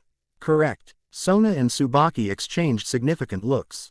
Very well, Sona said, creating a complex magical circle that expanded to cover the walls, ceiling, and floor of the room. Privacy barrier engaged. Beta 7 clearance acknowledged. Grafiya nodded and turned to Issei. You may provide a basic overview of your current status. Issei took a deep breath, organizing his thoughts. Apparently, I've inherited powers from another dimension, so. Mething called the limitless technique in the Six Eyes. It lets me control infinity itself and see the mathematical structure of reality. I'm also supposed to be some prophesied figure called the Ho. Nord 1. Who's meant to stand between heaven and hell? Sona stared at him for a long moment. That's considerably more significant than we anticipated. The dimensional inheritance phenomenon occurred last night during an assassination attempt by a fallen angel, Grafiya elaborated. The powers he received exist outside our normal supernatural classification system. That explains the unique mathematical signatures. Tsubaki murmured, studying Issei with renewed interest. The spatial distortions operate on principles of only seen theorized in advanced dimensional research texts. Can you demonstrate? Sona requested, her academic curiosity evident. Issei glanced at Grafiya, who nodded permission. He extended his hand, focusing on a pencil lying on the desk nearby. Infinity, he said softly. The pencil rose into the air, suspended by invisible forces. Then, with a slight gesture, Issei reversed the spatial properties around it. The pencil disassembled itself, each component, wood, graphite, metal, paint, separating into perfectly organized floating parts. Remarkable, Tsubaki breathed, her normally reserved expression giving way to genuine awe. Molecular level S. Spatial manipulation with no magical circle or incantation. The control parameters are fascinating, Sona added, adjusting her glasses as she studied the floating pencil components. No energy leakage, perfect boundary maintenance, and seemingly intuitive execution. With another gesture, Issei reassembled the pencil and allowed it to settle gently back onto the desk. Hyodo-kun's status Cha. NGE necessitates adjustments to Kuo Academy's security protocols, Grafiya stated. As representatives of the Citri clan responsible for this territory, your cooperation is required. Of course, Sona agreed immediately. We'll modify the barrier system to accommodate these new energy signatures and establish appropriate monitoring parameters. Additionally, Grafiya continued, information R.E. guarding Issei Hyodo's abilities must remain restricted to minimum essential personnel. The emergence of the Honored One has significant political implications across all supernatural factions. Understood, Sona nodded. Student council members will be briefed on a need-to-know basis only. Throughout this exchange, Tsubaki had been studying Issei with increasingly focused interest, her analytical mind clearly processing the implications of his new abilities. The theoretical applications are extraordinary, she finally said, almost to herself. The ability to manipulate infinity creates possibilities for barrier technology that we've only theorized about. Your expertise in dimensional analysis may prove valuable during Issei Hyodo's training phase, Grafiya noted. A formal request for technical consultation may be forthcoming. Tsubaki straightened, clearly honored by the suggestion. I would be pleased to offer whatever assistance I can, Grafiya-sama. Hyodo-kun, Sona addressed him directly. Given your new status, will you be continuing regular classes at Kuo Academy? That's the plan, Issei confirmed. Apparently maintaining normal routines is important or psychological stability during supernatural awakening, or something. The faintest hint of amusement flickered across Sona's serious face. A wise approach, though I imagine calculus class will seem rather redundant given your new mathematical awareness. The curriculum has been adjusted to account for his training requirements, Grafiya explained. Issei Hyodo will maintain normal academy I see appearances while receiving specialized education from representatives of all three factions. A collaborative approach. Sona raised an eyebrow. That's unprecedented. The emergence of the Ho. Nord 1 represents an opportunity for improved interfaction cooperation, Grafiya stated. The current arrangement serves as a practical test case for expanded diplomatic initiatives. Before the conversation could continue, Issei's enhanced perception detected a disturbance in the barrier surrounding the school grounds, a subtle pressure against the mathematical constants maintaining the protective field. Something's wrong, he said suddenly, turning toward the window. The barrier is being probed. Sona looked startled. I don't sense anything on the standard detection grid. The ATA CK vector exists between dimensional planes, Issei explained, the knowledge flowing naturally from his enhanced awareness. They're exploiting the non-Euclidean gaps in the barrier's geometric structure. Tsubaki quickly moved to the window, creating a magical monitoring circle with a complex gesture. He's right. There's a sophisticated infiltration attempt in progress, bypassing our standard detection parameters by operating in the spaces between defined dimensions. Barrier breach imminent at coordinates 47239, Issei stated with mechanical precision, the mathematical overlay in his vision highlighting the weak point. Grafiya moved with blurring speed, creating a complex ice structure that expanded outward to reinforce the school's defenses. Hostile entities detected. Preliminary identification suggests specialized extraction team, mixed supernatural signatures. An assassination team, Sona deduced grimly, her hands moving in intricate patterns as she strengthened the barrier from her end. Their target is obvious, Tsubaki added, glancing at Issei. Correct, Grafiya confirmed. This represents the second coordinated attempt to eliminate the Honored One before his powers fully integrate. Issei felt surprisingly calm as he analyzed the situation through his enhanced perception. There are 12 of them, using a dimensional folding technique to compress their PR essence between the standard detection planes. 3 devils, 4 fallen angels, 2 humans with sacred gears, and, he frowned.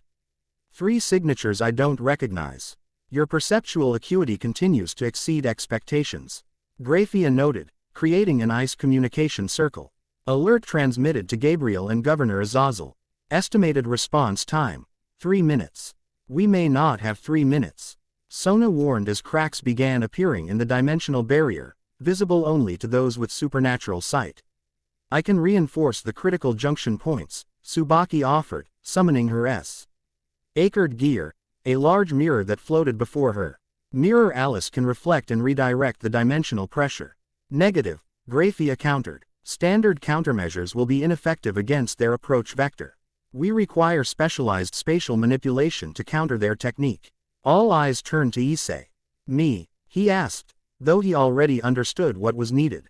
You're in. Righted abilities are uniquely suited to counteract dimensional folding attacks, Grafiya confirmed. The 6 eyes can perceive the exact mathematical vulnerabilities they are exploiting. Issei nodded, stepping forward. With his enhanced vision, he could see exactly where and how the attackers were pressing against reality, exploiting infinitesimal gaps between dimensions, places where the normal are. Yules of space bent just enough to create vulnerabilities. I see it, he murmured. Extending both hands, he reached out with his awareness, feeling the mathematical fabric of space around the school. Infinity, he stated, voice resonating with power. Blue energy flowed from his hands, extending outward to envelop the entire barrier system. Where the attackers pressed against reality, Issei established new parameters, recursive loops of infinity that made the distances between dimensions mathematically impossible to traverse. Divergence, he added, creating expanding space between the dimensional planes the attackers were trying to cross. A series of frustrated howls echoed from beyond normal perception as the assassination team found their careful approach suddenly impossible. Barrier stabilized, Tsubaki confirmed, monitoring the situation through her mirror. Their dimensional folding technique has been neutralized. They're retreating, Sona observed, her magical sensors tracking the withdrawing signatures. That was impressively effective, Hyodo-kun. The hostile entities have shifted to secondary approach vectors, Grafiya noted, her ice monitoring system highlighting new threat patterns. Conventional teleportation attempts detected at multiple entry points. Standard countermeasures should be sufficient for those, Sona stated confidently, reinforcing the school's anti-teleportation wards with practiced efficiency. Tsubaki continued monitoring through her mirror. 8 hostiles have retreated completely. 4 are attempting to maintain position just beyond the barrier perimeter. They're waiting for reinforcements, Issei realized, the tactical assessment coming naturally from his enhanced perception. This was just the advanced team. Grafiya nodded. Accurate assessment. Security protocols dictate immediate relocation to a more defensible position. Before she could initiate a teleportation circle, a massive surge of energy washed over the school grounds. Golden light flooded through the windows as Gabriel arrived, her 12 wings fully extended and radiating divine power. Simultaneously, a blue magical circle appeared in the center of the room, from which stepped Azazel, the governor of the fallen angels. Unlike yesterday, today he wore battle attire, black and gold armor accentuating his 12 black wings. Sorry we're late to the party, Azazel said with his characteristic easy grin, though his eyes were sharp and calculating as they scanned the situation. Had to wrap up some fascinating research on dimensional inheritance patterns. The extraction team has been identified, Gabriel reported, her voice carrying harmonic overtones that suggested she was channeling more of her true power than yesterday. Rogue elements from multiple factions, operating under the banner of Balance Restoration Front, a previously unknown organization.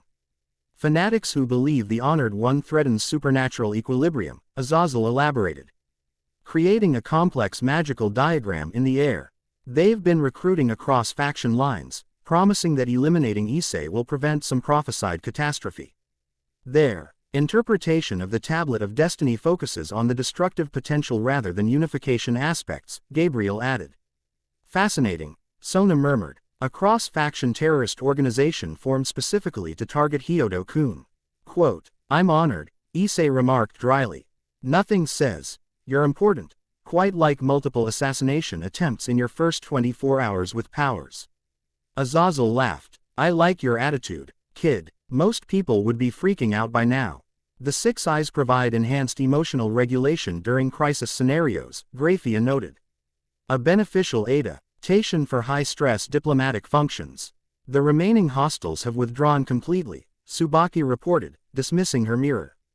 Barrier integrity restored to 97% capacity. I've deployed celestial sentinels to monitor the surrounding area, Gabriel added.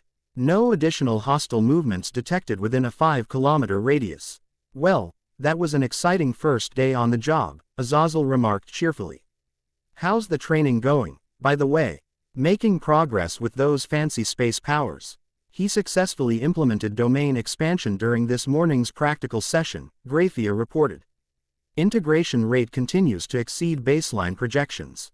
Azazel whistled, looking impressed. Domain expansion already. That's supposed to be an advanced technique, even for the original wielder.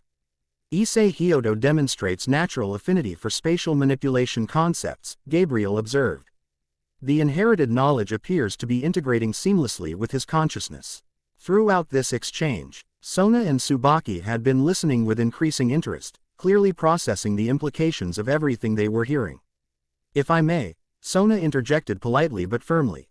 As the devil responsible for Kuo territory's security, I believe we require more comprehensive information about Hyodo-kun's situation. These attacks directly impact our jurisdiction and responsibilities. A valid request, Gabriel acknowledged. Limited strategic disclosure would be appropriate given the circumstances.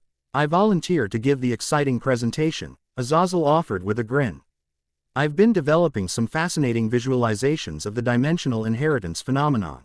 Perhaps a more balanced approach would be preferable, Grafiya suggested diplomatically. While the faction representatives discussed the appropriate level of information sharing, Issei noticed Tsubaki studying him with renewed intensity. Your spatial awareness detected He attacked before our established barrier systems, she noted quietly, moving closer while the others were engaged in discussion. That's remarkable. It's the 6 eyes, Issei explained. I can see the mathematical structure of reality, including where it's being manipulated or distorted. Fascinating, she murmured, adjusting her glasses. The theoretical applications for barrier technology alone are revolutionary. If you could perceive the exact geometric vulnerabilities in standard protection systems. I can see them, Issei confirmed. Like, your barrier uses a 7-dimensional anchoring system. But there's a structural weakness at the intersection of the 4th and 6th planes. Tsubaki's eyes widened slightly. That's exactly right. We've been trying to resolve that vulnerability for months. You identified it in seconds. It's not just seeing it, Issei added, warming to the subject. I understand how to fix it. You're using a Euclidean approach to a non-Euclidean problem. If you implemented a recursive loop at the junction point instead of a linear seal, the dimensional pressure would distribute evenly across all planes rather than concentrating at the weakest intersection. Tsubaki completed the thought, genuine excitement breaking through her reserved demeanor. That's brilliant. Their technical discussion was interrupted as the faction representatives concluded their deliberations. Sona Sitri and Tsubaki Shinra have been granted expanded security clearance regarding the Honored One's status, Gabriel announced formally.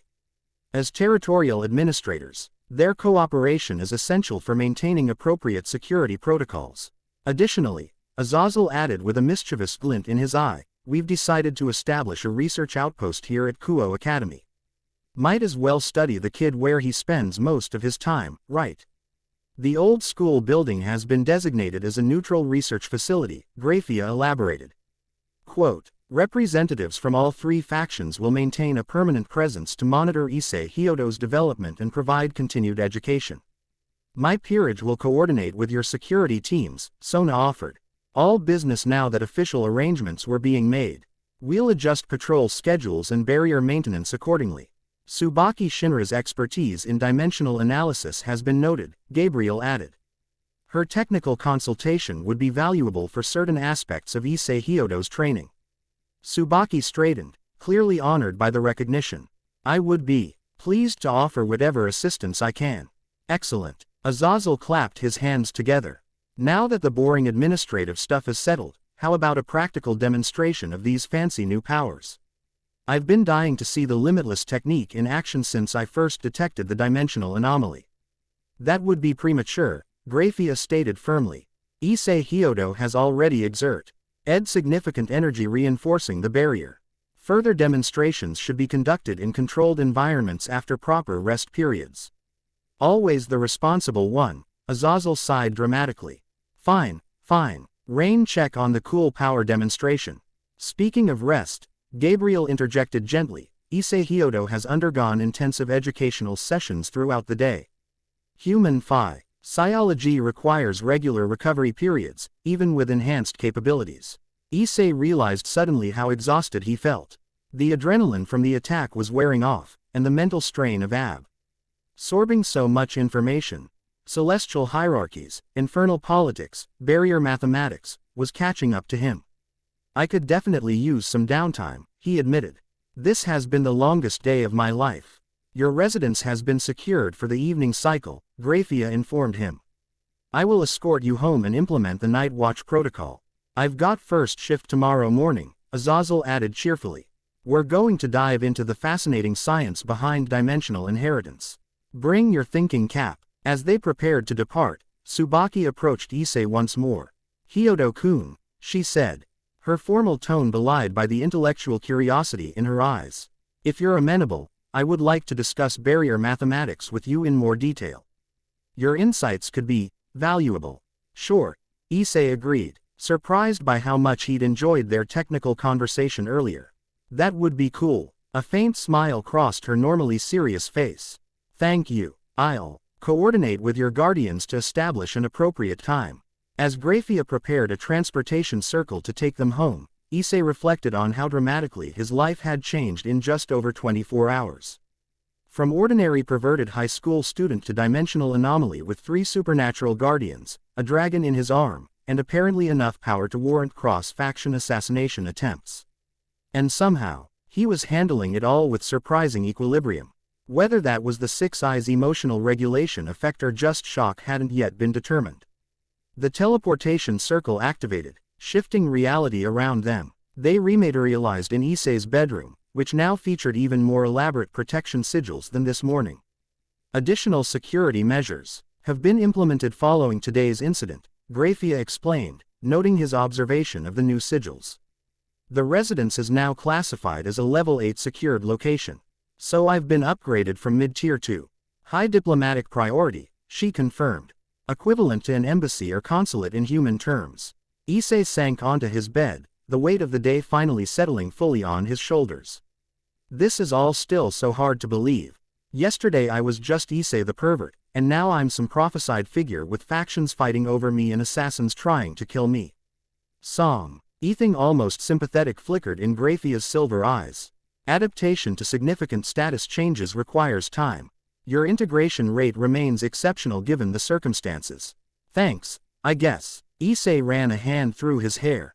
So what happens tomorrow? More lectures on supernatural politics. Governor Azazel will provide education regarding the scientific aspects of dimensional inheritance phenomena and practical applications of your abilities. Afternoon training will focus on combat techniques utilizing spatial manipulation. Great. More information to cram into my already overloaded brain. Sleep facilitates neural integration of new information, Grafiya noted. Particularly for powers involving enhanced cognitive functions. As if on cue, Issei yawned widely. Yeah, I'm definitely ready to crash. I shall maintain perimeter security during your rest cycle, Grafiya stated, moving toward the door. Gabriel will relieve me at 0300 hours. As she prepared to leave, Issei remembered something from earlier. Hey, Grafiya, thank you for everything today. The lessons, the training, protecting me from those assassins. I appreciate it. The devil paused, Samet. Hing unreadable flickering across her normally composed features. It is my assigned duty, she replied, though her tone held a hint of something warmer than her usual clinical precision. After she departed, Issei collapsed back on his bed, staring at the ceiling where mathematical equations danced in his enhanced vision. Just as he was drifting off to sleep, he heard Diedrag's rumbling voice in his mind. An eventful first day, partner. You could say that, Issei murmured sleepily. The path of power is never smooth, the dragon observed philosophically. But few receive such concentrated attention from the three biblical factions. You are either very fortunate or very doomed. Thanks for that comforting thought, Issei muttered sarcastically. Rest now, Diedrag advised. Tomorrow brings new challenges and opportunities. As sleep claimed him, Issei's consciousness drifted into strange territory, not quite dreaming, but not fully awake either. He found himself standing in an endless blue expanse. Mathematical formulas floating in the air around him like glowing constellations. A figure stood before him, tall, lean, with unruly white hair and strange black clothing. Most notably, the man wore a blindfold over his eyes, yet seemed to perceive everything perfectly. So you're the new inheritor, the stranger remarked, his voice casual yet somehow carrying immense weight. Interesting choice. Not what I would have expected.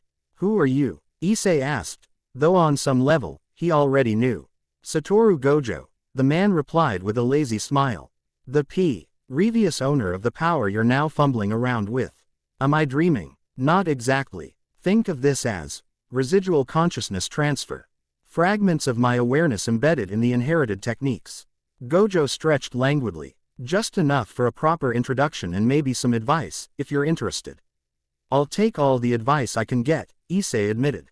Everyone expects me to be this prophesied, honored one, when I barely understand these powers. Gojo laughed, the sound echoing strangely in the infinite space. Yeah, expectations are a pain. Been there, done that. The whole strongest sorcerer thing gets old fast. He approached Issei, hands in his pockets, moving with casual grace that nonetheless suggested tremendous power. So, angels and devils, huh? Your dimension has an interesting cosmology. Very biblical. Is your world different? Issei asked curiously. Cursed spirits instead of fallen angels, jujutsu sorcerers instead of exorcists, Gojo shrugged. Different packaging. Same fundamental problem. Powerful entities trying to eat humans or use them as pawns. He stopped directly in front of Issei, his blindfolded face impossible to read. The midless technique and the six eyes chose you for a reason. Don't waste too much time wondering why, just make the power your own. How? Everyone has their own agenda for me, heaven, hell, the fallen angels. Even this mysterious balance restoration front, that wants me dead. Gojo's smile widened. That's easy. Ignore them all. What? Power like ours means you don't have to play by anyone else's rules, Gojo stated simply. The six eyes let you see the truth behind everything, use that to find your own path. He reached out and tapped Issei's forehead with one finger. The limitless belongs to you now. Not to heaven or hell or prophecy. The only real limitation is your imagination. But the technique itself, I'm still learning how it works. It's simple, Gojo explained, blue energy swirling between his fingers in demonstration. Infinity exists between any 2 points. With the limitless, you control how that infinity behaves, convergent, divergent, selective, absolute. The six eyes give you the processing power to handle the calculations without frying your brain. He created a small model of reality between his hands, showing how space itself could be manipulated. Distance, mass, time, they're all just mathematical concepts when you get down to it. With enough control, you can rewrite the equations. That's a lot of responsibility, Issei murmured. Sure is, Gojo agreed cheerfully. That's why most people who inherited either the limitless or the six eyes throughout history went insane or died young. Having both is what keeps you functional while wielding that much power. He stepped back, the dream-like space beginning to fade around them. Looks like our time's up for now. The connection is temporary, just enough to pass on the basics. Wait, Issei called as Gojo's form began to blur. Any final advice? The white-haired sorcerer's smile turned mischievous. Yeah, have fun with it. Power's worthless if you're miserable. As the dream faded completely, Issei heard one final fragment of wisdom from his predecessor. Oh, and domain expansion. Don't overuse it. Reality gets cranky when you keep punching holes in it. Issei woke with the first light of dawn. The memory of his strange dream encounter still vivid in his mind. Whether it had been an actual communication from the previous wielder or just his subconscious processing the inherited memories. The advice felt valuable. Make the power my own, he murmured, watching blue energy dance between his fingers as he held his hand up to the morning light. Ignore their agendas and find my own path. Easier said than done when 3 biblical factions were all claiming authority over his development. But the seed of independence had been planted, and with it, a new determination. To chart his own course as the honored one, whatever that might mean. Outside his window, he could see Gabriel standing sentinel, her 12 wings folded neatly against her back as she gazed watchfully over the neighborhood. The morning sun caught in her golden hair, creating a halo effect that reminded Issei of Renaissance paintings of angels. A new day of supernatural politics, assassination attempts, and power training awaited. But for the first time since this strange journey began, Issei felt something beyond confusion and overwhelm, a spark of genuine excitement about the possibilities these inherited abilities might offer. After all, as both Gojo and Diedrich had suggested in their different ways, with infinite power came infinite possibilities. Chapter 2 End Chapter 3, Kyoto's Hidden Guardian. Concentrate on the structure beneath the visible reality, Azazel instructed, lounging in midair as if gravity were merely a suggestion. The mathematical constants that define Dimensio. Null boundaries aren't fixed, they're malleable if you understand their proper nature. Issei stood in the center of the research facility established in Kuo Academy's old-school building, blue energy. Crackling between his fingers as he focused on the object before him, an ordinary coffee mug that Azazel had placed on a pedestal. I see the equations, Issei confirmed, his 6 eyes revealing the complex mathematical formulas that defined the mug's existence across multiple dimensions. But modifying them without destroying the object is trickier than it looks. That's because you're thinking too linearly, Azazel explained, twirling a pen between his fingers. Dimensional transference isn't about moving something from point A to point B, it's about redefining what, here, and there, mean on a fundamental level. 2 weeks had passed since Issei inherited the limitless technique and 6 eyes. 2 weeks of intensive training, assassination attempts, political maneuvering between supernatural factions, and trying to maintain the appearance of a normal high school student. Through it all, his powers had grown steadily, along with his understanding of the supernatural world. Wing the coffee mug and the target location is the same point in different reference frames, suggested a new voice. Tsubaki Shinra stood nearby, her normally stern expression softened by intellectual curiosity as she observed the training session. Over the past fortnight, she had become a regular participant in Issei's training, her expertise in dimensional mathematics proving unexpectedly valuable. Like quantum entanglement? Issei asked, glancing at her. She nodded, adjusting her glasses. Precisely. If 2 points share identical quantum signatures, distance becomes irrelevant. They are fundamentally the same location despite apparent separation. Issei refocused on the mug, visualizing it as already existing at the target location, a similar pedestal 20 feet away. Instead of trying to move it across space, he redefined the spatial relationship between the 2 points. Infinity convergence, he murmured, using one of the technique names that had emerged from his inherited memories. For a moment, the mug appeared to exist in both locations simultaneously, a visual echo that made it seem blurred and indistinct. Then reality settled, and the mug vanished from the first pedestal, reappearing instantaneously on the second. Excellent. Azazel clapped enthusiastically, dropping from his floating position to examine the transferred object. Perfect molecular cohesion, no energy bleed, and not even a ripple in the dimensional barrier. You're picking this up faster than expected. The quantum entanglement approach eliminates the need for traditional spatial traversal, Tsubaki noted, making an entry in the notebook she carried. It's mathematically elegant. Issei wiped a bead of sweat from his forehead, though the 6 eyes prevented mental strain from the complex calculations involved. The physical act of manipulating space still required effort and concentration. I'm getting better at the basic techniques, he acknowledged, but I still feel like I've barely scratched the surface of what these powers can do. That's because you haven't, came Grafiya's precise voice as she entered the training area, immaculate as always in her maid uniform.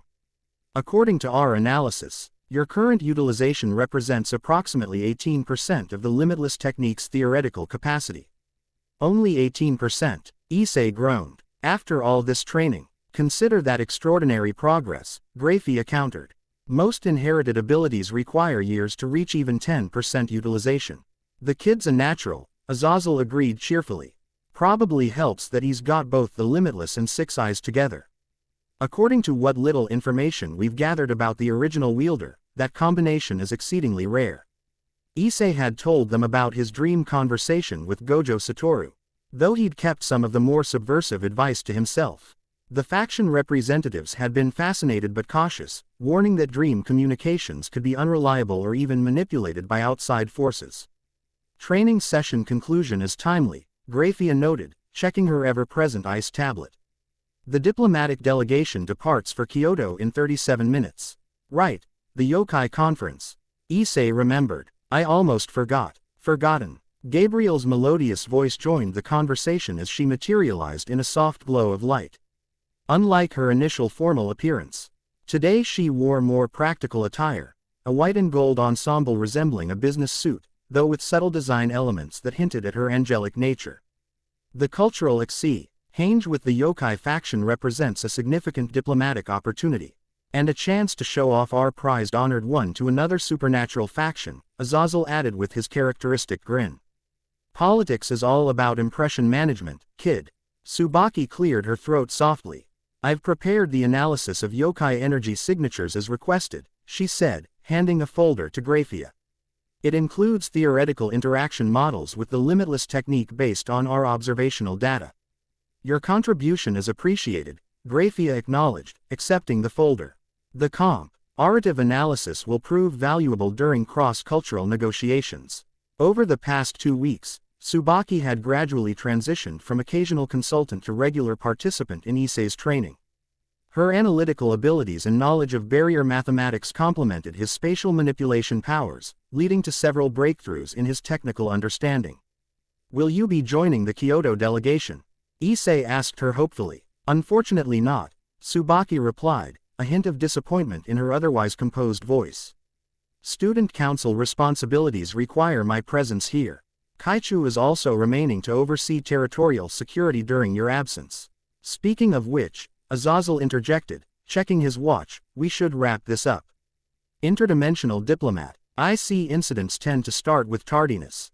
The transportation circle has been prepared in accordance with yokai territorial protocols, Gabriel confirmed.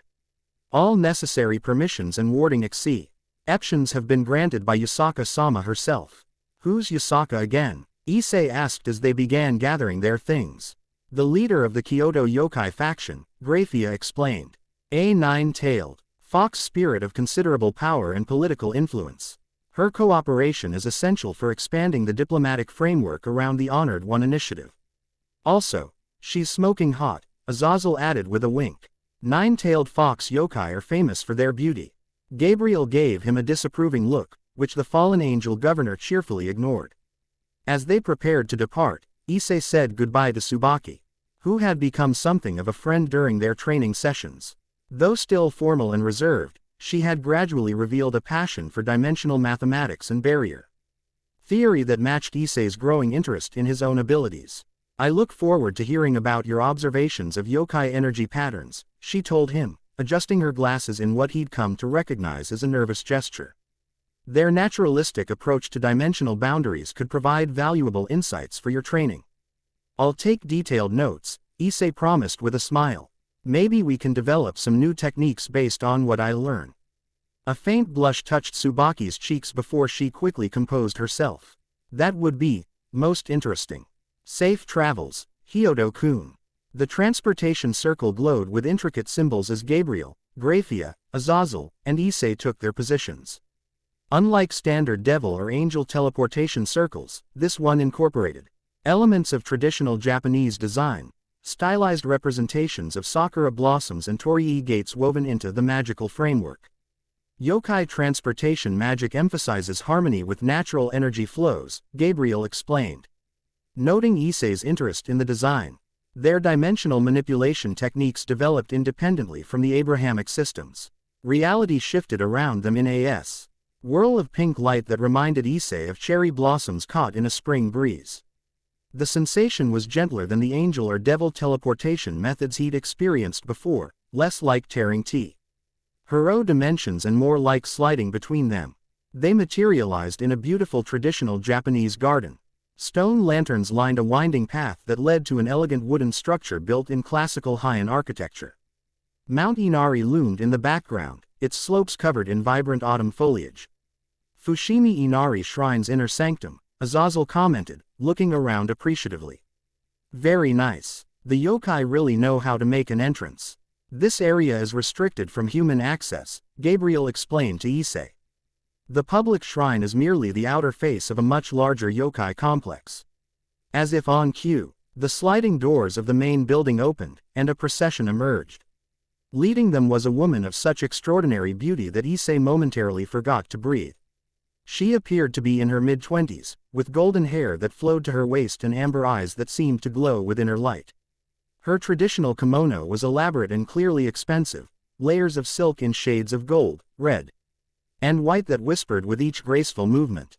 Most striking were the 9 golden fox tails fanning behind her and the matching ears that peeked through her hair. Yusaka-sama, Gabriel greeted with a formal bow. We are honored by your reception. The honor is mine, Yusaka replied, her voice melodious and refined. Welcoming representatives of all biblical factions, and the Honored One himself, is a significant occasion for the yokai of Kyoto. Her gaze settled on Issei, those amber eyes seeming to peer straight through him. So this is the vessel who inherited the infinity between dimensions, she murmured, circling him with graceful steps. Fascinating. Your energy signature is unlike anything in our ancestral records. Issei tried not to stare as she inspected him. The combination of her supernatural beauty and the 9 gracefully swaying tails was hypnotic. Careful, kid, Azazel murmured in his ear, amused. Kitsune can sense desire from a mile away. Indeed, a knowing smile curved Yusaka's lips as she completed her circuit.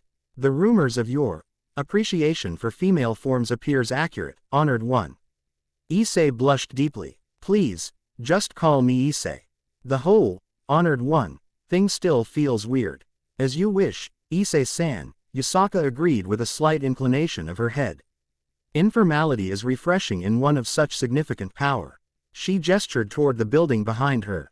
Please, join us for the welcoming ceremony. Many representatives of Kyoto's yokai clans have gathered to meet you.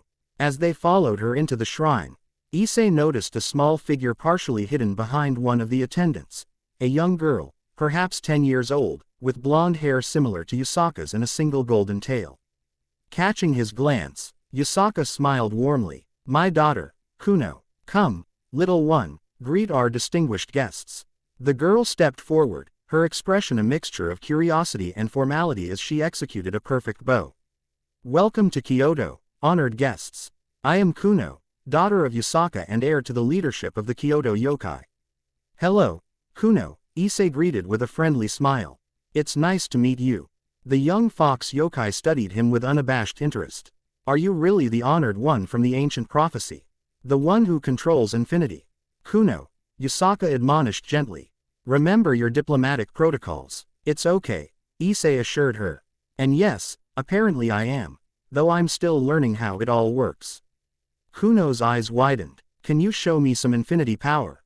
"Just a little." Issei glanced at his guardians, who gave subtle nods of permission. Smiling, he held out his hand, allowing blue energy to dance between his fingers in complex mathematical patterns. "Infinity," he said softly, creating a small sphere of altered space above his palm. Within it, cherry blossom petals appeared to fall in an endless loop, never reaching the bottom of the tiny domain. "Amazing," Kuno gasped, her tail wagging with excitement.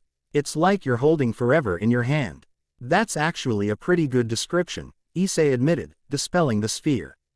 The welcoming ceremony took place in a vast hall decorated with traditional yokai symbols and modern diplomatic accommodations. Representatives from various yokai clans, Tengu with their crow-like features, Kappa with turtle shells, elegant crane heron spirits, and many others Issei couldn't identify, had gathered to witness the historic meeting. As formal introductions proceeded, Issei observed the subtle power dynamics at play.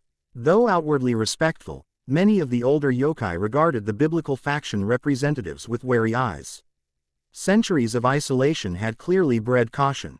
The yokai of Japan have maintained neutrality through countless supernatural conflicts, Yusaka explained as they were seated for the formal tea ceremony. "Our primary concern has always been protecting our people and preserving our cultural heritage." "A wise approach," Gabriel acknowledged. "Heaven respects the yokai's traditional independence. As does the underworld," Grafiya added smoothly. "Cultural autonomy remains a cornerstone of modern supernatural diplomacy. And the Grigori are just happy to be invited to the party," Azazel quipped, earning a subtle eye roll from both Gabriel and Grafiya. Throughout the ceremony, Issei noticed Kuno watching him with undisguised fascination. Unlike the adult yokai with their political caution, the young fox's interest seemed genuinely childlike, simple curiosity about this strange human with incredible powers. When the formal proceedings concluded, Yusaka approached their group.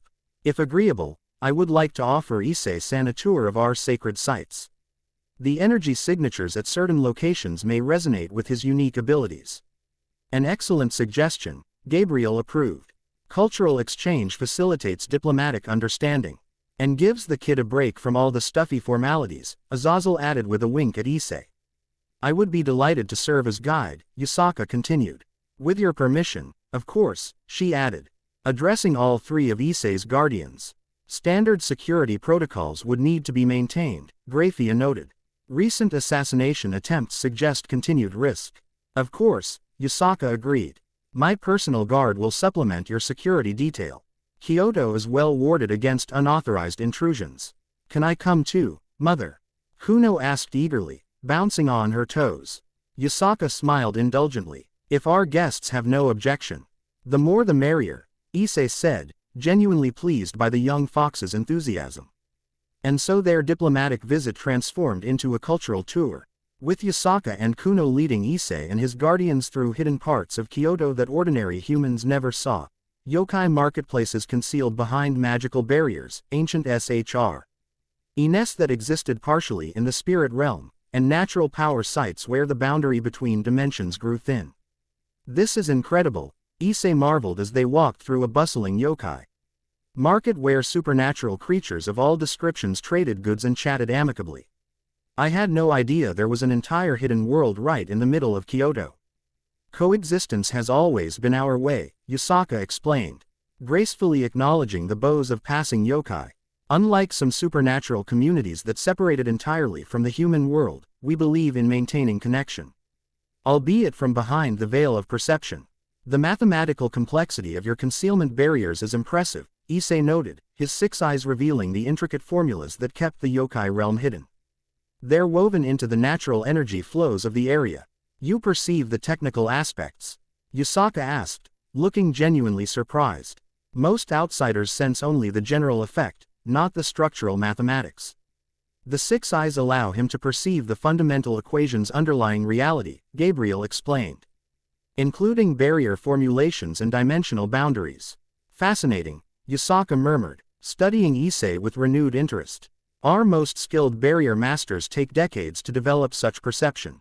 As they continued their tour, Kuno appointed herself Issei's personal guide, enthusiastically explaining yokai traditions and pointing out interesting sights with childlike excitement. And that's the 1,000-year sakura tree, she exclaimed, pointing to an enormous cherry tree whose branches seemed to shimmer between dimensions. It blooms all year round because its roots extend into the spirit realm where it's always spring. It's beautiful, Issei agreed, genuinely impressed by the tree's multidimensional nature. Through his enhanced perception, he could see how it existed simultaneously in multiple planes of reality, its essence flowing between worlds. You really can see it, can't you? Kuno asked, noticing his focused gaze. The way it exists in both worlds at once. I can, Issei confirmed. It's like, it doesn't recognize the boundary between dimensions as real.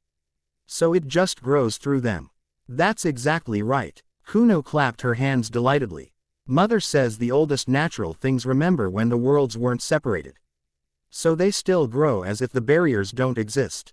Yusaka, walking nearby with Gabriel, overheard this exchange and smiled approvingly. My daughter has a natural understanding of dimensional principles. She will make an excellent leader for our people someday. She's a remarkable child, Gabriel agreed. Her spiritual perception is unusually developed for one so young. As the afternoon progressed, Issei noticed something interesting. Gabriel and Grafiya, normally maintaining professional distance despite their collaborative assignment, seemed to be gradually relaxing in each other's company. The neutral territory of the yokai realm, away from the direct politics of heaven and hell, appeared to allow a more genuine interaction. At one point, when Kuno excitedly dragged Issei ahead to show him a fountain where water flowed upward into a floating pool, he glanced back to see the angel and devil actually smiling together at something Azazel had said. Their tour eventually led them to an ancient shrine nestled in a bamboo grove high on Mount Inari. Unlike the other locations they'd visited, this shrine appeared simple and unadorned, a small wooden structure with weathered stone lanterns marking the path. The Nexus Shrine, Yusaka announced, her tone becoming more formal. One of the oldest spiritual sites in Japan, predating even yokai historical records. As they approached, Issei felt a strange resonance with his inherited powers, the blue energy within him responding to something in the shrine's fundamental nature. I feel something, he murmured. Like a harmonic connection. The shrine exists at a natural convergence point between dimensions, Yusaka explained. What humans might call a ley line intersection, though that term vastly oversimplifies the mathematics involved. Issei's 6 eyes revealed complex equations flowing through the shrine's structure, formulas so intricate they made the yokai marketplace barriers look simplistic by comparison. These patterns, he said, approaching one of the wooden pillars where the equations seemed most concentrated. They're similar to the mathematical framework of the limitless technique. A perceptive observation, Yusaka nodded. This shrine contains one of the few known references to the Honored One prophecy outside the Abrahamic traditions. This caught the attention of all 3 faction representatives. A yokai prophecy references the Honored One? Gabriel asked, surprise evident in her celestial voice. Not exactly a prophecy, Yusaka clarified. More accurately, a historical record from before the Great Dimensional Divergence, when all supernatural realms existed in closer harmony. She led them inside the simple shrine. At its center stood an ancient stone tablet, covered in symbols that appeared to shift and change as Issei looked at them. The Converging Paths tablet, Yusaka introduced it with reverent tones. It chronicles the separation of dimensional planes and foretells their eventual reconnection through one who walks between infinity, neither of heaven nor earth, whose eyes perceive the true nature of division and unity. Issei approached the tablet cautiously, drawn by an inexplicable connection. As he neared, the symbols began glowing with blue light that matched the energy of his limitless technique. "It's responding to him," Azazel observed, scientific curiosity evident in his voice. "Just like the Tablet of Destiny did when we brought him to the Neutral Archive." "May I?" Issei asked, hand hovering near the stone's surface. Yusaka nodded. "The tablet chooses who may touch it. It appears to have already recognized you." When Issei's fingers made contact with the ancient stone, a surge of information flooded his mind, not words exactly, but concepts and mathematical relationships, showing how the various supernatural dimensions once existed as a single reality before fragmenting into separate planes. "It's a map," he gasped, understanding flowing through him, not of physical space, but of dimensional relationships. "It shows how everything was once connected, and how it could be again." "What does it say about the Honored One?" Gabriel asked intently. Issei's fingers traced symbols that seemed to speak directly to his consciousness. "It's not as specific as the Tablet of Destiny, but it describes someone who inherits the power to perceive and manipulate the spaces between realities. Someone who could potentially reconnect what was separated. Reunification of dimensional planes." Grafia's voice held rare concern. "That would fundamentally alter the metaphysical architecture of creation." "Not forcible reunification," Issei clarified as understanding continued to flow from the tablet. "More like establishing proper bridges. Healing the tears rather than collapsing everything together." Azazel whistled low. "That puts a different spin on the whole Honored One prophecy. Less about polity, reconciliation between factions, and more about metaphysical architecture." "The tablet speaks of balance," Issei continued, still connected to the ancient stone. "Maintaining separation where dead, but creating pathways where beneficial. It's about harmony between realms, not erasing boundaries." As he spoke, the blue glow intensified, spreading from the tablet throughout the small shrine. The mathematical equations visible to his 6 eyes began aligning into new patterns, creating a multidimensional model of interconnected realities. "Remarkable," Yusaka breathed, her 9 tails swaying with barely contained excitement. "The converging paths tablet hasn't activated like this in recorded history." Kuno, who had been watching wide-eyed from the entrance, suddenly pointed outside. "Mother, something's wrong with the barrier." Everyone turned to look where she indicated. Through the shrine doorway, they could see the bamboo forest shimmering strangely, the dimensional barrier that protected the sacred site fluctuating like disturbed water. "We're under attack," Yusaka stated, her expression instantly shifting from scholarly interest to protective leader. "Multiple ties attempting to breach the sanctuary wards." Gabriel and Grafiya moved with supernatural speed, taking defensive positions while Azazel quickly created a complex analysis circle to assess the threat. "Interesting timing," the fallen angel governor remarked grimly. "Right when our Honored One makes a connection with an ancient artifact about dimensional bridges." "Kuno, stay inside," Yusaka instructed her daughter firmly. "Remain with Issei-san." The young fox yokai nodded, moving closer to Issei as her mother joined the other supernatural leaders at the shrine entrance. Outside, the barrier distortions intensified. Through his enhanced perception, Issei could see exactly what was happening. Specialized tools or abilities were being used to create resonant frequencies that destabilize the mathematical foundations of the yokai barriers.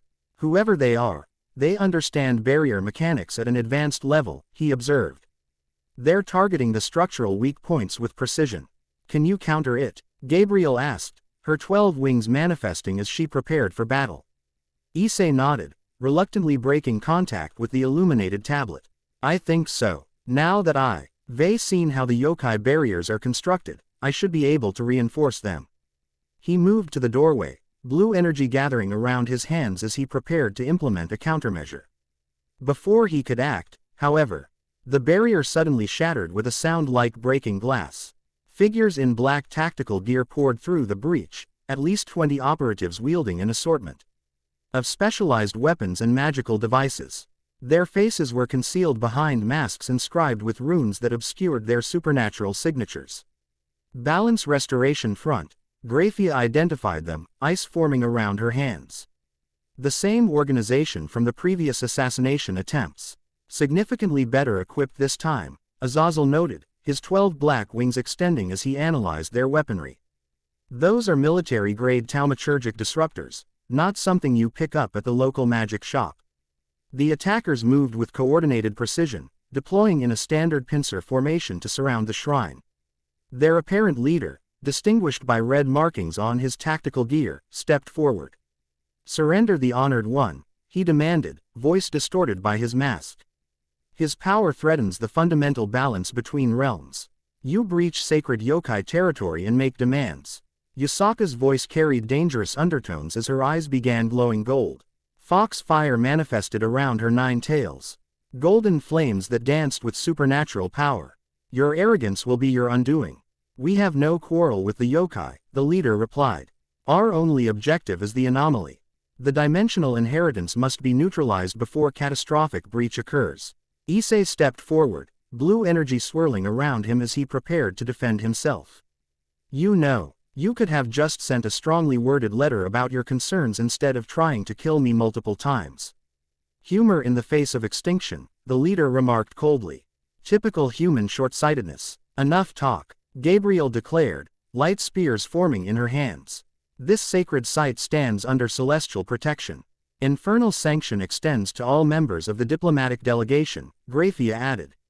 The air around her dropping to freezing temperatures. "And the Grigori generally disapproves of interrupting fascinating historical discoveries," Azazel contributed. Dark energy crackling between his fingers. The leader made a sharp gesture, and the attackers moved as one, deploying what appeared to be specialized barrier devices around the perimeter of the clearing. Dimensional lockdown initiated. One of them called out. "Teleportation blocked in all spectra." "They've prepared specifically for us," Grafiya observed, analyzing the barrier technology with clinical precision. The countermeasures incorporate elements designed to neutralize angel, devil, and fallen angel transportation methods. "What about yokai techniques?" Yusaka asked quietly. "Unknown," Grafiya replied. "Their primary target appears to be biblical faction methodology." Yusaka nodded subtly, then turned to her daughter. "Kuno. Emergency Protocol 7. The young fox's eyes widened. But she nodded in understanding. "Wait," Issei started to say, but Yusaka shook her head. "Trust us," she murmured. "This is not the first time our sanctuary has been threatened."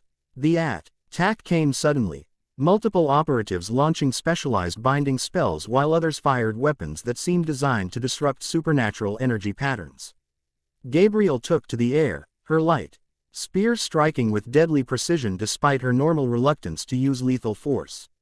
Several attackers fell immediately, though Issei noticed the wounds glowed with strange purple energy rather than bleeding.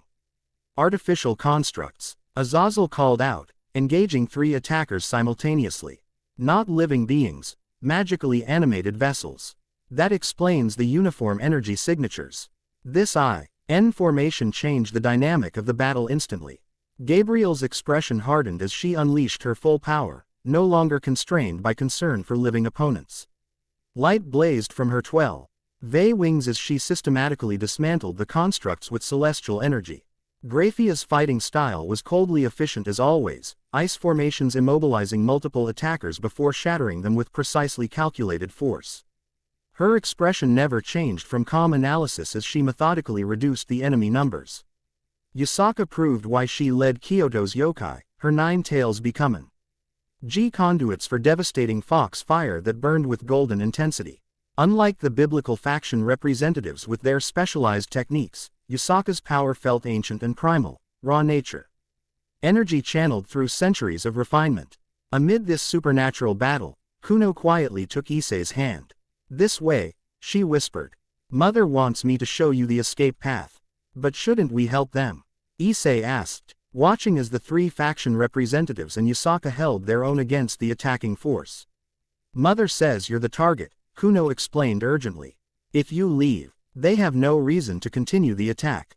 Please, follow me." Reluctantly, Issei allowed the young fox to pull him toward the back of the shrine. Behind the ancient tablet, she pressed a specific sequence of floorboards. revealing a hidden passage that glowed with yokai magic. "This leads to the Eastern Sanctuary," she explained, tugging him toward the opening. "It's protected by the oldest yokai barriers in Kyoto."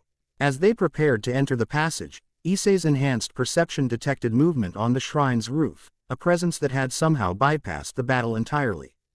"Kuno, wait," he called out, pulling her back just as a figure crashed through the ceiling. Unlike the uniformed attackers outside, this new threat wore no mask. He was tall and lean, with cruel feet, ears and eyes that glowed with unnatural green light. Most distinctively, he had 4 arms, each ending in wicked claws. "Target acquired," he announced in a voice that sounded like grinding metal. Quote, "Secondary objective identified, the Fox Heir. Stay behind me," Issei told Kuno, pushing the young yokai behind him as he faced the new threat. "Yokai royalty fetches an excellent price on certain markets," the 4-armed being commented casually. "A fortunate bonus to my primary contract." "You're not touching her," Issei stated firmly, blue energy gathering around his hands. The assassin tilted his head, studying Issei with clinical interest. "The famous Honored One, your power signature is indeed unusual. A pity it must be extinguished." He moved with blinding speed, all 4 arms acting simultaneously from different angles. Issei instinctively activated his infinity barrier, causing the assassin's claws to slow and stop before they could reach him. "Interesting defense," the assassin remarked, unbothered by his failed attack. "But how comprehensive is it?" One of his arms morphed, the claws transforming into what appeared to be a specialized weapon, a device that emitted a high-pitched whine as it activated. "Dimensional frequency disruptor," he explained with cold professionalism. "Specifically calibrated to your unique energy signature based on data from previous encounters." The device fired, emitting a beam of sickly purple energy that struck Issei's infinity barrier. Instead of stopping, it passed through, causing him to cry out as pain lanced through his body. "Your infinity creates distance in space," the assassin lectured clinically. "But this operates between the dimensions themselves, a vector your defense doesn't cover." Issei stumbled backward, momentarily weakened by the attack. Kuno, instead of fleeing, darted forward with surprising courage, breathing a small jet of fox fire at the assassin's face. "Leave him alone," she shouted, her single tail bristling with indignation.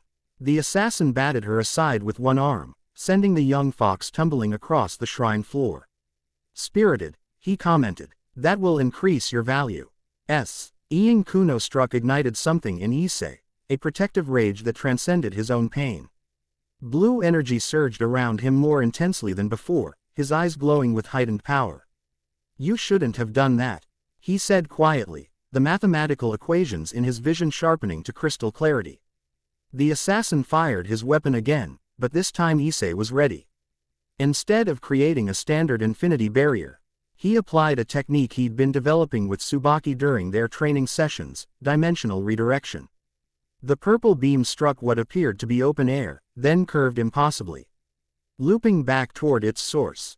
The assassin barely dodged his own attack, his expression showing surprise for the first time. "Adaptation," he noted. "Impressive, but futile. This ends now." All 4 of his arms transformed into specialized weapons, each glowing with different energy signatures. Before he could use them, however, a new voice interrupted from the hole in the ceiling. "Naya Tilda, isn't this interesting?" The famous Honored One battling Kalmix the Collector. A slender figure dropped gracefully into the shrine, a young woman with a curvaceous figure, black hair, and most notably, black cat ears and 2 tails. She wore a provocative black kimono that left little to the imagination, and her golden eyes gleamed with mischievous intelligence. Kuroka, the assassin, apparently named Kalmix, acknowledged with clear annoyance. "This contract is mine." The Chaos Brigade was quite specific. "Chaos Brigade, my, you are moving up in the world," the Nekomata replied playfully, stretching like a satisfied cat. "But I have my own interest in the Honored One, Naya Tilda." She turned to Issei, giving him a deliberately flirtatious wink.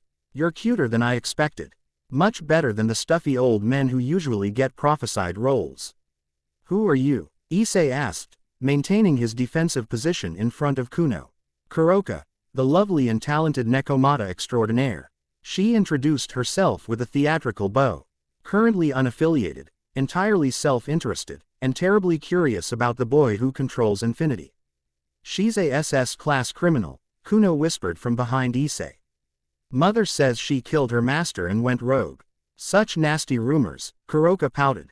Though not entirely inaccurate, but right now, I'm just a kitty who's potted an interesting mouse being chased by the wrong cat. Kalmix's patience evidently ran out. Enough interference, he snarled, all 4 weapon arms aiming at Issei, Kuno, and the newcomer simultaneously. Boring, Kuroka sighed. With a casual gesture, she created a complex magical circle that Issei's 6 eyes identified as an advanced sealing technique. The assassin fired all 4 weapons. But the energy blasts dissipated against Kuroka's barrier, which seemed specifically calibrated to his attack frequencies. I did my homework on you, Kalmix, she explained with a smirk. 4 arms, 4 dimensions of attack, but always the same basic dimensional mathematics. So predictable. While the assassin struggled against Kuroka's unexpected countermeasure, Issei helped Kuno to her feet. Are you okay? He asked concernedly. The young fox nodded bravely, though her eyes were watery with pain from being struck. I'm fine, but we should still escape while we can. Listen to the kit, Kuroka advised, maintaining her barrier with apparent ease. I can hold Mr. 4 arms here for a bit, but the real fight is outside, Naya Tilda. As if to emphasize her point, the sounds of battle intensified from beyond the shrine walls. Explosions of supernatural energy shook the structure, and Issei could sense that despite their considerable power, the faction representatives and Yasaka were facing increasingly challenging odds. We can't just leave them, Issei insisted. And I'm not running from these attacks anymore. Something in his voice must have convinced Kuroka, as her playful expression turned momentarily serious. Well then, Honored One, what's your plan? Issei considered the situation, his enhanced perception analyzing the battlefield both inside and outside the shrine. The mathematical patterns revealed something interesting about the attacker's dimensional lockdown system. Their barrier is designed to block conventional transportation magic, he observed. But it's anchored at specific points that create a geometric lattice. If we disrupt the pattern at the right nodes, the whole system collapses, Kuroka finished, looking impressed despite herself. Though, say fancy eyes of yours really do see everything, don't they? I need to get outside, Issei decided. Kuno, stay with Kuroka. He hesitated, unsure if the self-proclaimed criminal could be trusted. The Nekomata rolled her eyes. Relax. If I wanted to kidnap the Fox Princess, I'd have done it already. Kitsune royalty is way too high profile for my taste, Naya Tilda. Promise you'll protect her, Issei insisted. Kuroka placed a hand over her heart in mock solemnity. Cross my heart and hope to die, stick a needle in my eye, and all that nonsense. The kid will be fine with me. It wasn't the most reassuring oath. But Issei had little choice. He nodded to Kuno, who looked uncertain but brave as she moved closer to the Nekomata. Be careful, the young fox told him earnestly. Mother says your power is important for everyone's future. With that encouragement, Issei turned his attention to Kalmix, who was still struggling against Kuroka's specialized barrier. I'll deal with him first, Issei decided. Blue energy gathering more intensely around his hands. What are you going to do? Kuroka asked curiously. Something I've been practicing, Issei replied, focusing on the mathematical structure of space around the assassin. Infinity works both ways. It can separate points infinitely, but it can also bring them infinitely close together. Ooh, compression technique, Kuroka purred appreciatively. Those are always messy and fun. Issei ignored her commentary, concentrating on the precise calculations needed. Unlike his earlier defensive applications of infinity, this required more complex mathematics, defining a bounded region of space where distance itself contracted toward zero. Convergent infinity, he stated, executing the technique with careful precision. Space around Kalmix began to distort visibly, his forearms being inexorably pulled toward a central point as distance itself compressed. The assassin fought against the effect, his specialized weapons firing wildly. But each blast disappeared into the mathematical singularity forming around him. Impossible, Kalmix gasped, true fear showing in his inhuman eyes for the first time. No one can. Manipulate dimensional constants this precisely. That's kind of my whole thing, Issei replied, maintaining the technique until the assassin was effectively immobilized, not crushed, but contained. Within a space where movement became mathematically impossible. Impressive, Kuroka commented, golden eyes gleaming with new interest. Most sorcerers would have just splattered him across the walls. You're more precise. I don't kill if I can avoid it, Issei explained, securing the compression field so it would maintain itself without his constant attention. Now for the barrier system. He moved toward the shrine entrance, where the battle outside continued unabated. Through the doorway, he could see Gabriel, Grafiya, Azazel, and Yusaka fighting with increasingly spectacular display. Of power against the remaining attackers, who had deployed additional artificial constructs from some kind of dimensional storage. The barrier devices creating the teleportation lockdown glowed at equidistant points around the clearing. Their mathematical signature now clear to Issei's enhanced perception. I need to disrupt 3 key nodes simultaneously, he murmured, analyzing the pattern. But I can't be in 3 places at once. Quote, you don't need to be, came Didrag's rumbling voice from within, the dragon awakening after remaining dormant throughout most of the Kyoto visit. My power can extend your reach. The red dragon gauntlet materialized on Issei's left arm, the green jewel glowing with potent energy. Boost, Didrag declared, doubling Issei's power instantly. That helps with strength, but I still need to affect multiple locations, Issei noted. Not just strength, the dragon corrected. With sufficient boosts, your spatial manipulation can extend beyond normal range limitations.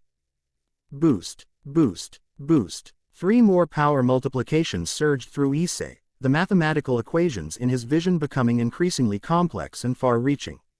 I see it now, he breathed. Understanding flowing through him. With his enhanced power, he could create a network of interconnected spatial manipulations, affecting multiple points through mathematical relationship rather than physical proximity. Infinity Network, he named the technique as he developed it on the spot, blue energy flowing from his hands into an elaborate pattern that matched the barrier system's geometry. Outside, the battle paused momentarily as both attackers and defenders noticed the blue mathematical formulas spreading across the barrier field like glowing constellations. What is the Honored One doing? Yusaka called out, her 9 tails blazing with fox fire as she held back 3 constructs simultaneously. Developing new techniques in the middle of combat, apparently. Azazel replied with inappropriate cheer despite being locked in battle with 2 attackers. The kid's a natural improviser. The blue energy web completed its pattern, connecting to the 3 key nodes Issei had identified. With a gesture that felt as natural as breathing, he invoked the final command. Infinity Reversal. The barrier devices shuddered, their carefully calibrated dimensional frequencies suddenly inverted.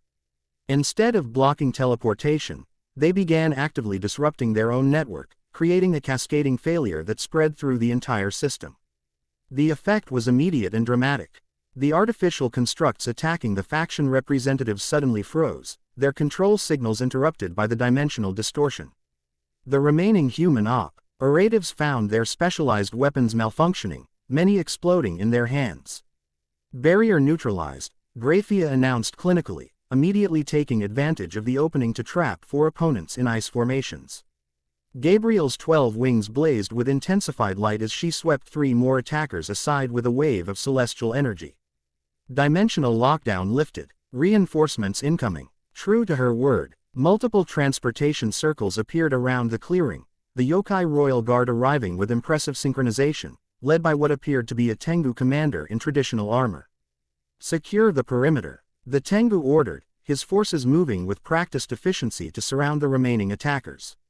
With their technological advantage neutralized and reinforcements arriving, the Balance Restoration Front operatives began a fighting retreat.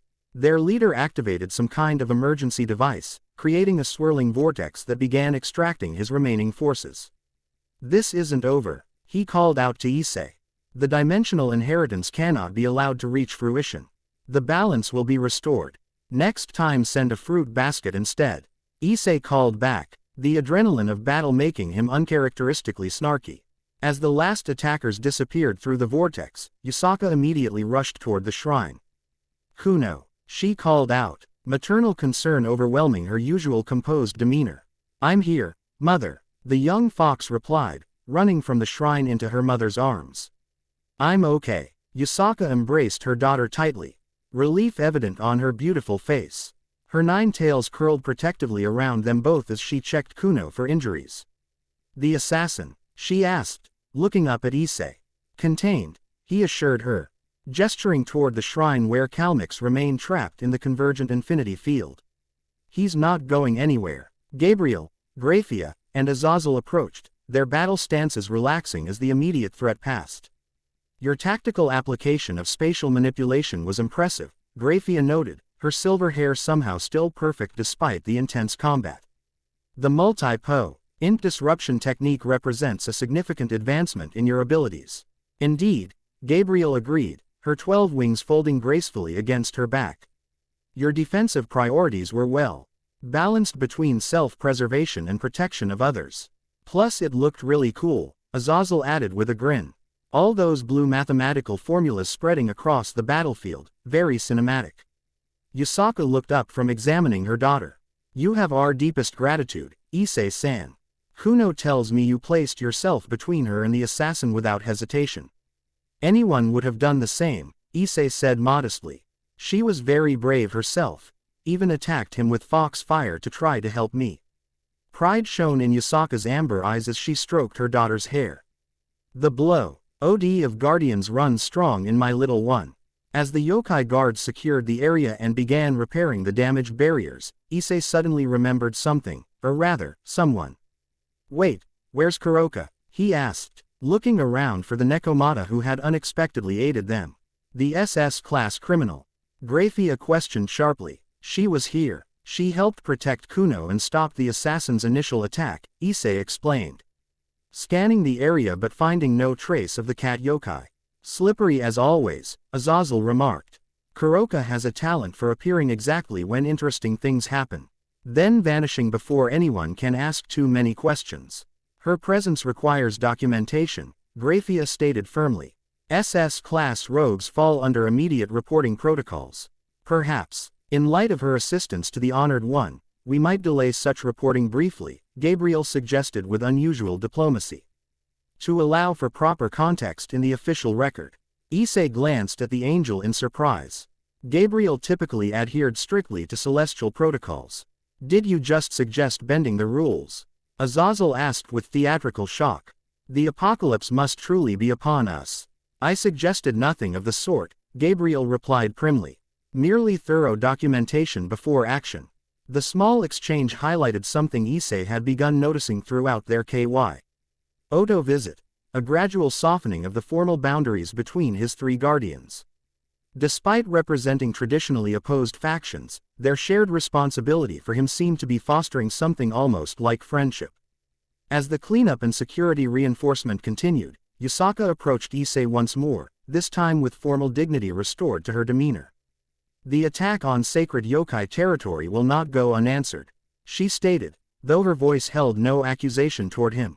However, your actions today have demonstrated why the prophecy names you Honored One. She bowed respectfully, her 9 tails sweeping elegantly behind her. The Kyoto yokai faction hereby extends formal alliance to Issei Hyodo, independent of existing arrangements with the biblical factions. His declaration clearly surprised Gabriel, Grafiya, and Azazel, though they masked it with varying degrees of success. Such an alliance would require careful diplomatic consideration, Grafiya noted cautiously. The offer is not extended to heaven, hell, or the Grigori, Yusaka clarified with political precision. But specifically to the Honored One himself, recognizing his unique status as foretold in the Converging Paths tablet. Issei blinked, unprepared for this formal diplomatic maneuver. Thank you, Yusaka-sama. I'm honored by your trust. The decision is well-founded, Yusaka continued. You risked yourself to protect my daughter and demonstrated respect for yokai traditions throughout your visit. Such actions speak more truthfully than any prophecy. Kuno, standing beside her mother, beamed up at Issei. Does this mean you'll visit again? I still have lots more to show you about Kyoto. I'd like that, Issei replied honestly, finding the young fox's enthusiasm infectious. Excellent. Azazel clapped his hands together. Cross-faction alliances forming already. That's got to be some kind of record for a newly emerged Honored One. As they prepared to depart from the now secured shrine area, Yusaka insisted they complete the original purpose of their visit to the Nexus Shrine, allowing Issei to fully study the Converging Paths tablet now that the immediate danger had passed. Under the watchful protection of both yokai guards and the three faction representatives, Issei reconnected with the ancient stone, this time allowing the knowledge to flow more completely into his consciousness.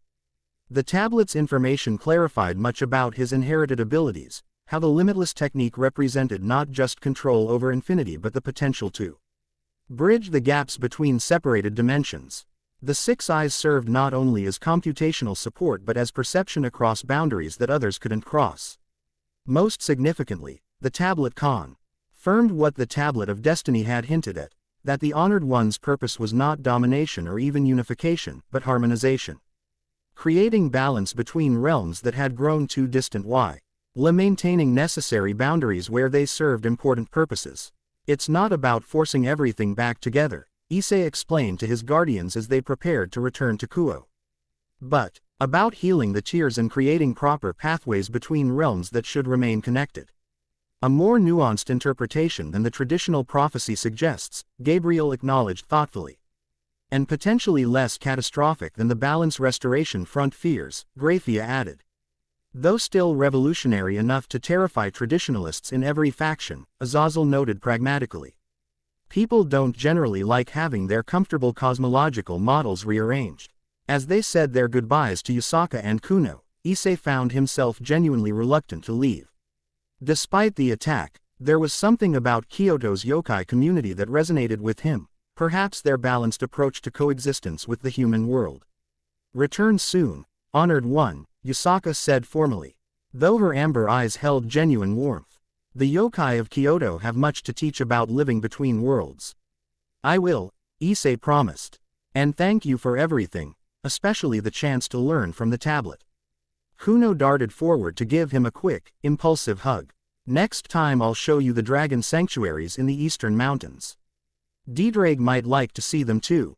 A thoughtful invitation. The dragon rumbled from within Issei, his voice audible to all present. It has been many centuries since I communed with the eastern dragons. With final farewells exchanged, Gabriel activated the transportation circle that would return them to Kuo Academy. As the dimensional shift began, Issei caught a glimpse of movement in the shadows of a nearby tree, a pair of golden eyes and the flick of a black tail, there and gone in an instant.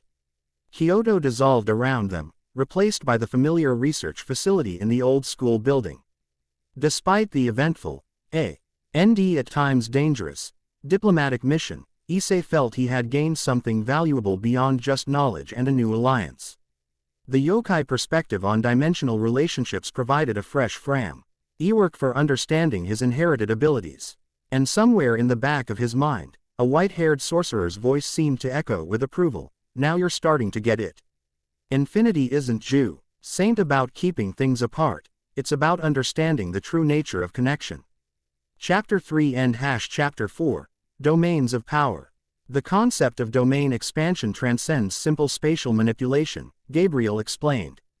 Her voice carrying that peculiar harmonic quality it acquired when discussing particularly complex celestial matters.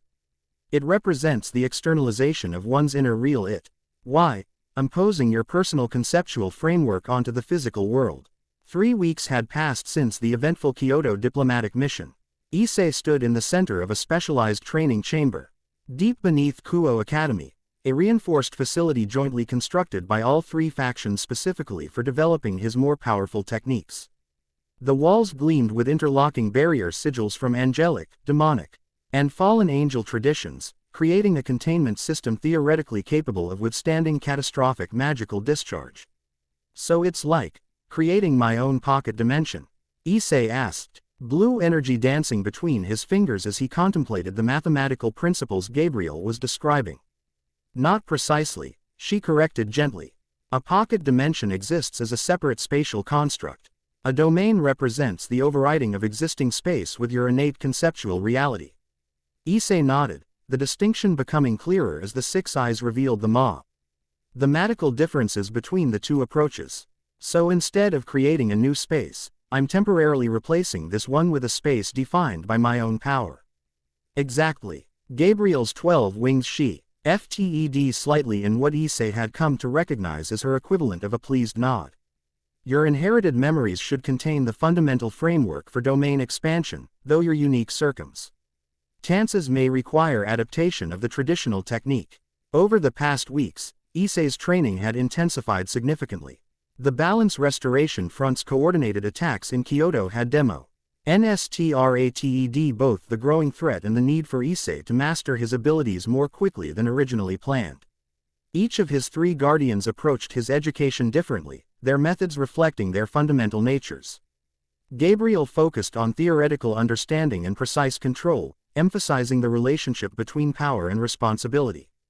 Her lessons often incorporated celestial principles of harmony and balance, treating the limitless technique as a tool for maintaining cosmic order rather than simply a weapon. Grafiya prioritized practical application and tactical deployment, her lessons structured with military precision. Under her tutelage, Issei learned to analyze battlefield conditions, identify vulnerabilities, and apply his spatial manipulation with maximum efficiency and minimum collateral damage. Azazel, true to his nature, encouraged experimentation and creative innovation, often challenging Issei to develop entirely new applications for his abilities. Power without imagination is just brute force, the fallen angel governor would say. And anybody can hit things hard. The real genius is finding the unexpected solution. Today's training session focused on what all 3 guardians agreed was the next critical milestone in Issei's development: domain expansion, the ability to create a space where his control over infinity reached its ultimate expression. Previous wielders of the limitless technique required years of training before successfully deploying a domain, Gabriel continued. However, your integration rate continues to exceed standard parameters. Combined with the computational advantage of the 6 eyes, you may achieve breakthrough considerably sooner. No pressure or anything, Issei muttered, rolling his shoulders to release the tension that had built during the 3-hour theoretical discussion. Something almost like amusement flickered in Gabriel's celestial eyes. Over the weeks, Issei had noticed subtle changes in the angel's demeanor, small expressions, occasional humor, moments of what appeared to be genuine emotion rather than simply divine function. He wondered sometimes if his presence was affecting her in ways neither of them fully understood. Let us begin with fundamental visualization, she instructed, creating a glowing diagram in the air between them. Imagine your inner conceptual space, core mathematical principles that define your understanding of infinity. Issei closed his eyes, focusing inward as instructed. Within his mind, he perceived an endless blue expanse filled with glowing equations, the inherited framework of the limitless technique integrated with his own developing understanding. I see it, he murmured. It's like an infinite void where distance and proximate exist simultaneously, where everything is both connected and separate depending on which equations you apply. Excellent, Gabriel approved. Now, conceptualize the boundary between that inner reality and the physical world around you. Issei concentrated harder, envisioning a membrane-like structure where his internal mathematical framework intersected with objective reality. The equations seemed to flow toward this boundary, seeking expression in the physical world. I can feel the connection, he said, blue energy intensifying around him. But pushing it outward is like trying to invert a sphere without breaking it. A remarkably apt analogy, came a new voice, precise and analytical. Issei opened his eyes to see Tsubaki Shinra entering the training chamber, carrying several ANC ion tomes and what appeared to be holographic projection equipment of devil design. As always, her appearance was impeccable, Kuo Academy uniform perfectly pressed, long black hair neatly arranged, lasses positioned with mathematical precision on her elegant features. Tsubaki-san, he greeted her with genuine pleasure. I didn't know you were joining us today.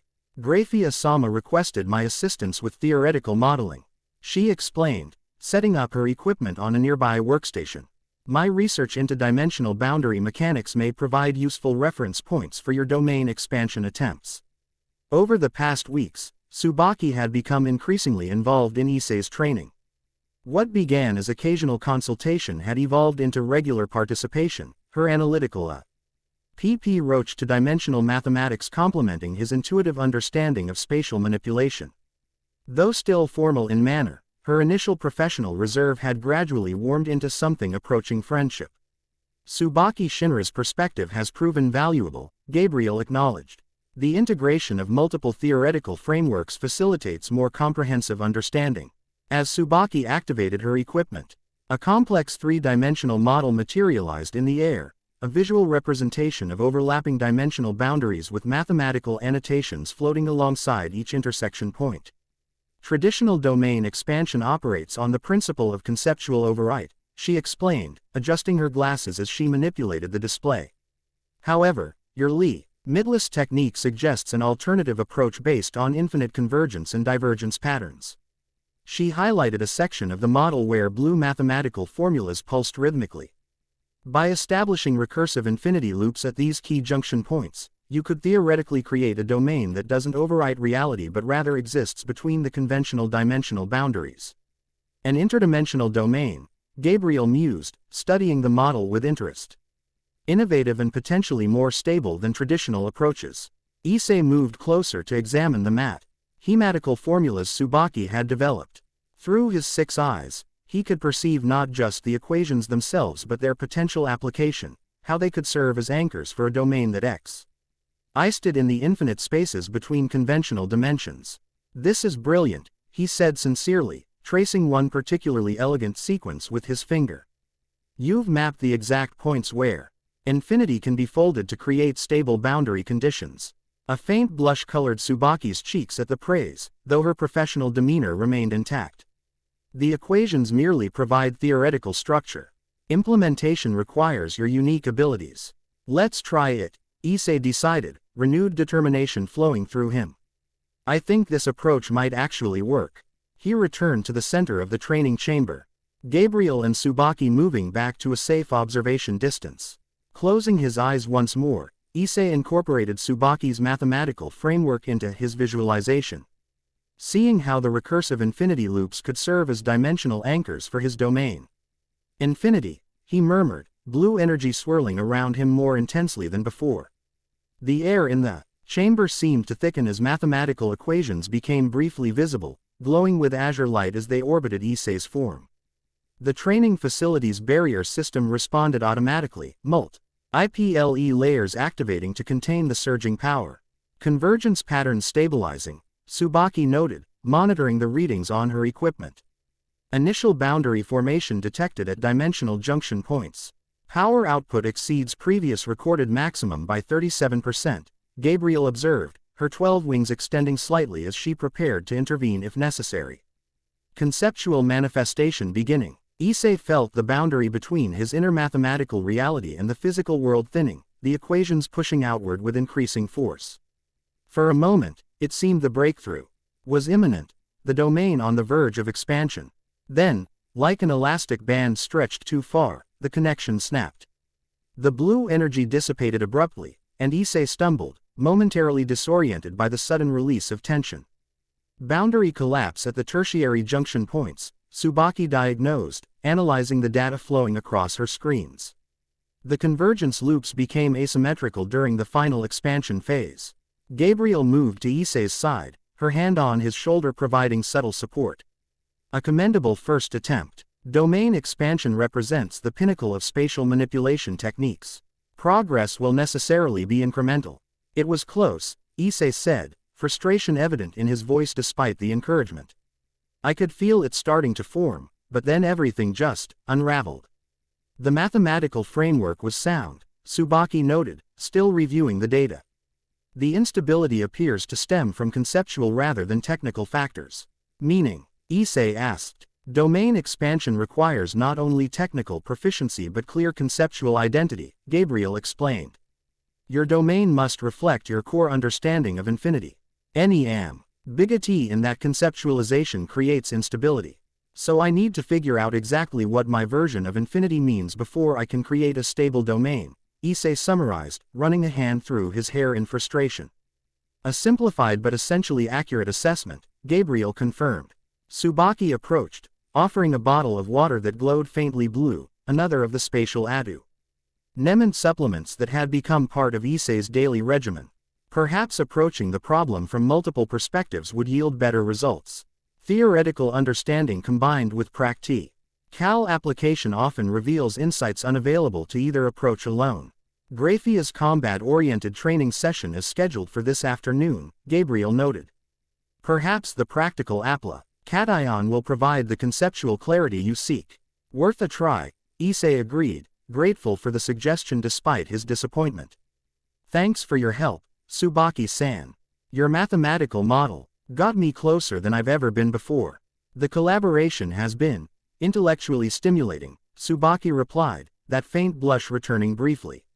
I would be interested in continuing this line of research if you find it beneficial. Definitely, Issei assured her with a smile. Your approach to dimensional mathematics makes more sense to me than some of the older texts I've been studying. As they began cleaning up the training area, Issei's thoughts drifted to his upcoming session with Grafiya. Where Gabriel's training emphasized harmony and balance, the silver-haired devil's approach was considerably more intense. Again, Grafiya commanded, her voice betraying no emotion despite the 4 hours they'd already spent in combat training. Issei wiped sweat from his brow, breathing heavily as he faced the array of ice constructs Grafiya had created, each one programmed to attack with different patterns and abilities, simulating various supernatural threats he might encounter. Infinity, he murmured, establishing a defensive barrier as 3 constructs attacked simultaneously. The ice warriors slowed as they approached the barrier, their movements becoming increasingly sluggish until they stopped completely, frozen in mid-attack several feet away from him. Defensive implementation. Satisfactory, Grafiya assessed clinically. Now counterattack while maintaining the barrier. This was the challenging part. While establishing infinity barriers had become almost second nature, maintaining them while executing offensive techniques required significantly more concentration and precise control. Issei extended his right hand toward the immobilized constructs, focusing on the mathematical principles Tsubaki had outlined earlier that day. Instead of simply creating distance between points, he inverted the spatial relationships, causing the ice warriors to fold inward upon themselves. Spatial inversion, he stated, executing the technique with careful precision. The constructs collapsed inward, their forms crumpling like paper being crushed by invisible hands. Within seconds, they had been reduced to compact spheres of ice floating harmlessly in midair. Execution time: 2.7 seconds. Improvement of 0.4 seconds from previous attempt, Grafiya noted, making an entry on her ever-present ice tablet. Energy efficiency increased by approximately 12%. Coming from Grafiya, this constituted effusive praise. Issei allowed himself a small smile of satisfaction before turning to face the next wave of constructs already forming from the ambient moisture in the air. Your defensive capabilities have developed adequately, Grafiya continued, crafting increasingly complex ice warriors. However, offensive applications remain underdeveloped relative to your theoretical potential. I'm working on it, Issei assured her, rolling his shoulders to release the tension. The offensive techniques feel less natural somehow, like they're fighting against the core nature of the limitless technique. An interesting observation, Grafiya noted, pausing briefly in her construct creation. Elaborate on this perception. Issei considered how to articulate what was largely an intuitive feeling. The basic infinity barrier feels fundamentally defensive. It's about creating separation, establishing boundaries. When I try to use it offensively, it's like I'm working against its natural flow. Yet the original wielder of these abilities was renowned for offensive capability, Grafiya pointed out. I know, Issei agreed, remembering fragments of inherited memory that showed Gojo Satoru using the limitless technique with devastating offensive effect. That's what makes it so frustrating. I know it's possible, but something in my approach isn't aligning correctly. Grafiya studied him with clinical interest, her silver eyes revealing nothing of her thoughts. Perhaps the issue lies not in technical execution but in conceptual framework. Your natural inclination appears to prioritize protection over destruction. Is that a problem? Issei asked, surprised by her observation. Not inherently, she replied. Power manifestation often reflects the wielder's fundamental nature. Your protective instincts may simply be channeling the limitless technique accordingly. This was unexpectedly insightful coming from Grafiya, who typically focused on practical performance rather than philosophical considerations. So instead of trying to make the technique more destructive, I should look for offensive applications that align with protective principles. Issei suggested, working through the implications. Something almost like approval flickered in Grafiya's expression. A logical approach, harmonizing technique with natural inclination typically yields superior results compared to forcing contrary implementation. Before they could explore this concept further, the training facility's communication system activated, projecting a magical circle that bore the Grimoire family crest. Urgent communication from Sears Lucifer, announced an automated voice. Grafiya's posture straightened imperceptibly. Accept transmission, she commanded. The circle expanded, forming a projection of a handsome man with crimson hair and a kind face that somehow managed to convey immense power beneath its gentle exterior. Issei recognized him immediately as Sears Lucifer, current ruler of the underworld and, more relevantly, Grafiya's husband. Grafiya, Sears greeted, his voice warm despite the formal occasion. I apologize, for interrupting the Honored One's training, but a situation has developed that requires immediate attention. Understood, Grafiya replied, her tone subtly softer than her usual clinical precision. What are the parameters of the situation? Valley has arrived in Kuo territory, Sears explained, his expression turning serious. Unsanctioned and unannounced, Azazel is currently attempting to make contact. But preliminary reports suggest he specifically seeks the Honored One.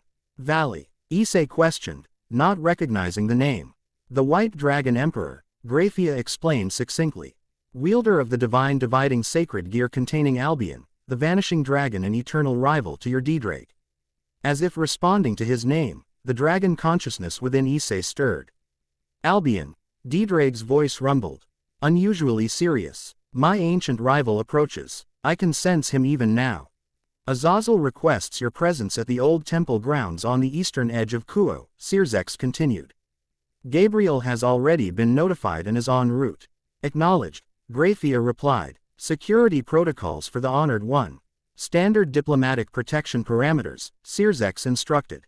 Valley has not demonstrated hostile intent, but his unpredictability warrants caution. We will depart immediately, Grafiya confirmed. As the communication ended, she turned to Issei with increased intensity in her silver eyes. This encounter represents a significant diplomatic and potentially combative scenario. Valley Lucifer is arguably the most powerful young devil of the current generation. Lucifer. Issei caught the surname with surprise.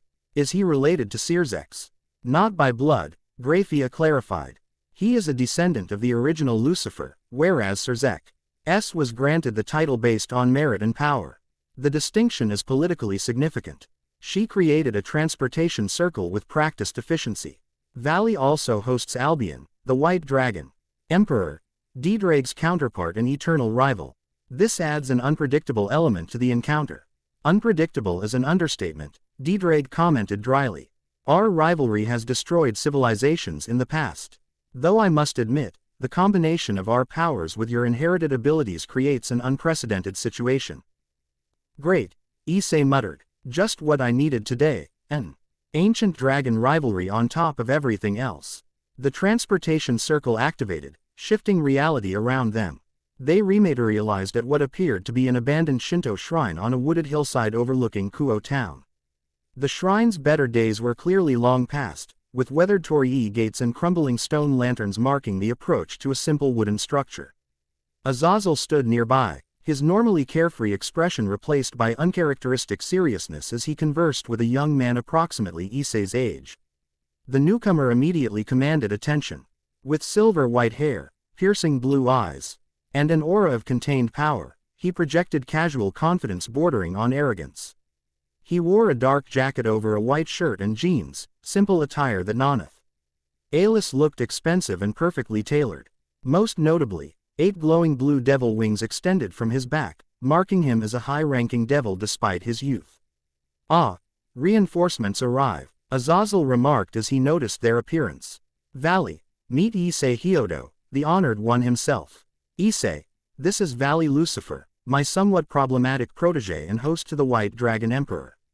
Valley's intense blue eyes locked onto Issei immediately, studying him with unconcealed interest.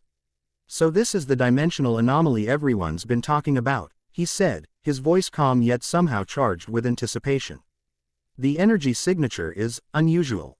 Not what I expected. What were you expecting? Issei asked, meeting the other young man's gaze directly. A small smile curved Valley's lips. Something more overwhelming, perhaps. The reports described power to rival the original Mao's, yet your presence is surprisingly contained. Efficiency in power management is a characteristic of the Six Eyes. Grafiya explained clinically. External manifestation does not accurately reflect potential output. So I've heard, Valley acknowledged, his focus remaining fixed on Issei. Still, theory and reality often differ. I came to see for myself what kind of person inherits the power of infinity. The tension in the air was palpable, charged with unspoken challenge. Though Valley's manner remained outwardly polite, Issei could sense the competitive energy rolling off him in waves. Be wary, partner, Diedrage warned internally. Valley is a battle maniac of the highest order. His primary motivation in life is finding worthy opponents. And has your curiosity been satisfied? Came Gabriel's melodious voice as she materialized nearby, her 12 wings briefly visible before folding neatly against her back. Gabriel, Valley greeted with a respectful inclination of his head. Not entirely. Observation has its limits. True understanding requires more direct interaction. If you're suggesting what I think you are, Azazel interjected, let me remind you that unauthorized combat with the Honored One violates at least 7 different treaty provisions. Combat is such a limited concept. Valley replied with a dismissive wave. I merely propose a demonstration of respective capabilities. For educational purposes, your proposal is denied, Grafiya stated flatly. The Honored One's training follows a carefully structured protocol developed by all 3 factions. Unscheduled power demonstrations risk disrupting his developmental progression. Valley's expression showed mild disappointment but no surprise. Always the perfect servant of the system, Grafiya lucifuge. Even when the system itself is changing around you. Formal diplomatic protocols exist for a reason. Gabriel reminded him gently but firmly. If you wish to engage with the Honored One, proper channels are available. Throughout this exchange, Issei remained silent, observing the dynamics at play. Though outwardly calm, he could feel Diedrage's growing agitation within him, the dragon's ancient rivalry with Albion stirring powerful instincts. Perhaps we should ask Issei himself, Valley suggested, turning those intense blue eyes back to him. After all, prophecy names him the Honored One, not the carefully managed one. Doesn't he deserve some agency in this discussion? The question hung in the air, directly challenging the protective framework his guardians had established around him. Issei realized that how he responded would set an important precedent in his relationship with all parties involved. I appreciate your interest, Valley, he said carefully, but my guardians are right about the structured approach to training. I'm still learning to control these abilities. An unplanned demonstration could have unintended consequences. Valley studied him thoughtfully. A diplomatic answer, but is it truly yours, or what you've been taught to say? The challenge was clear, and Issei felt a flash of irritation at the implication that he was merely parroting his guardian's views. Before he could respond, however, Diedrage's voice emerged. My host speaks truly, Albion. The Red Dragon Emperor addressed his rival directly. The integration of dimensional inheritance with existing power systems requires methodical development. Even you must recognize the potential catastrophe of premature confrontation. A blue light glowed briefly around Valley as another voice responded, deeper and more resonant than Diedrage's, yet with similar ancient power. Always the cautious one, Diedrage. Albion replied with a hint of mockery. Though I admit the dimensional inheritance presents interesting variables. Perhaps patience has merit in this specific instance. The dragons show more wisdom than their hosts, Gabriel observed with gentle reproach. Consider that, Valley Lucifer. Something shifted in Valley's expression, not quite concession, but a tactical retreat. Very well, I'll respect the structured approach, for now. His blue eyes remained fixed on Issei, a competitive smile playing at his lips. But know this, Issei Hyodo, our paths are destined to cross again. And not in such controlled circumstances. I figured as much, Issei replied, finding himself responding to the challenge despite his earlier caution. And when that time comes, I'll be ready. Valley's smile widened slightly. Good. That's the spirit I was hoping to find. He turned to Azazel. I've delivered my message to Sirzex regarding the northern situation. My business in Kuo is concluded for now. Try using the front door next time, Azazel suggested dryly. All this dramatic unannounced appearing gives security personnel indigestion. With a casual nod at somehow managed to acknowledge everyone without showing deference to anyone, Valley activated a transportation circle and vanished in a flash of blue light. The tension in the air dissipated immediately, though Issei could still feel Diedrag's agitation slowly settling within him. Well, that was interesting, Azazel remarked, his usual carefree demeanor returning. Valley actually showed restraint. That's a first. His control is improving, Gabriel acknowledged, though his fundamental nature remains concerning. What exactly was that about? Issei asked, looking between his three guardians. I get the rival dragon's part. But why did he really come here? The three supernatural leaders exchanged glances. Valley Lucifer occupies a unique position in the current supernatural landscape, Grafiya explained. Officially, he serves as Azazel's operative within the Grigori. Unofficially, he maintains connections across multiple factions while pursuing his own agenda, which consists primarily of finding the strongest beings in existence and challenging them to battle, Azazel added with a shrug. The kid's got a serious combat addiction. Makes him effective but unpredictable. Quote, his interest in you specifically stems from multiple factors, Gabriel continued.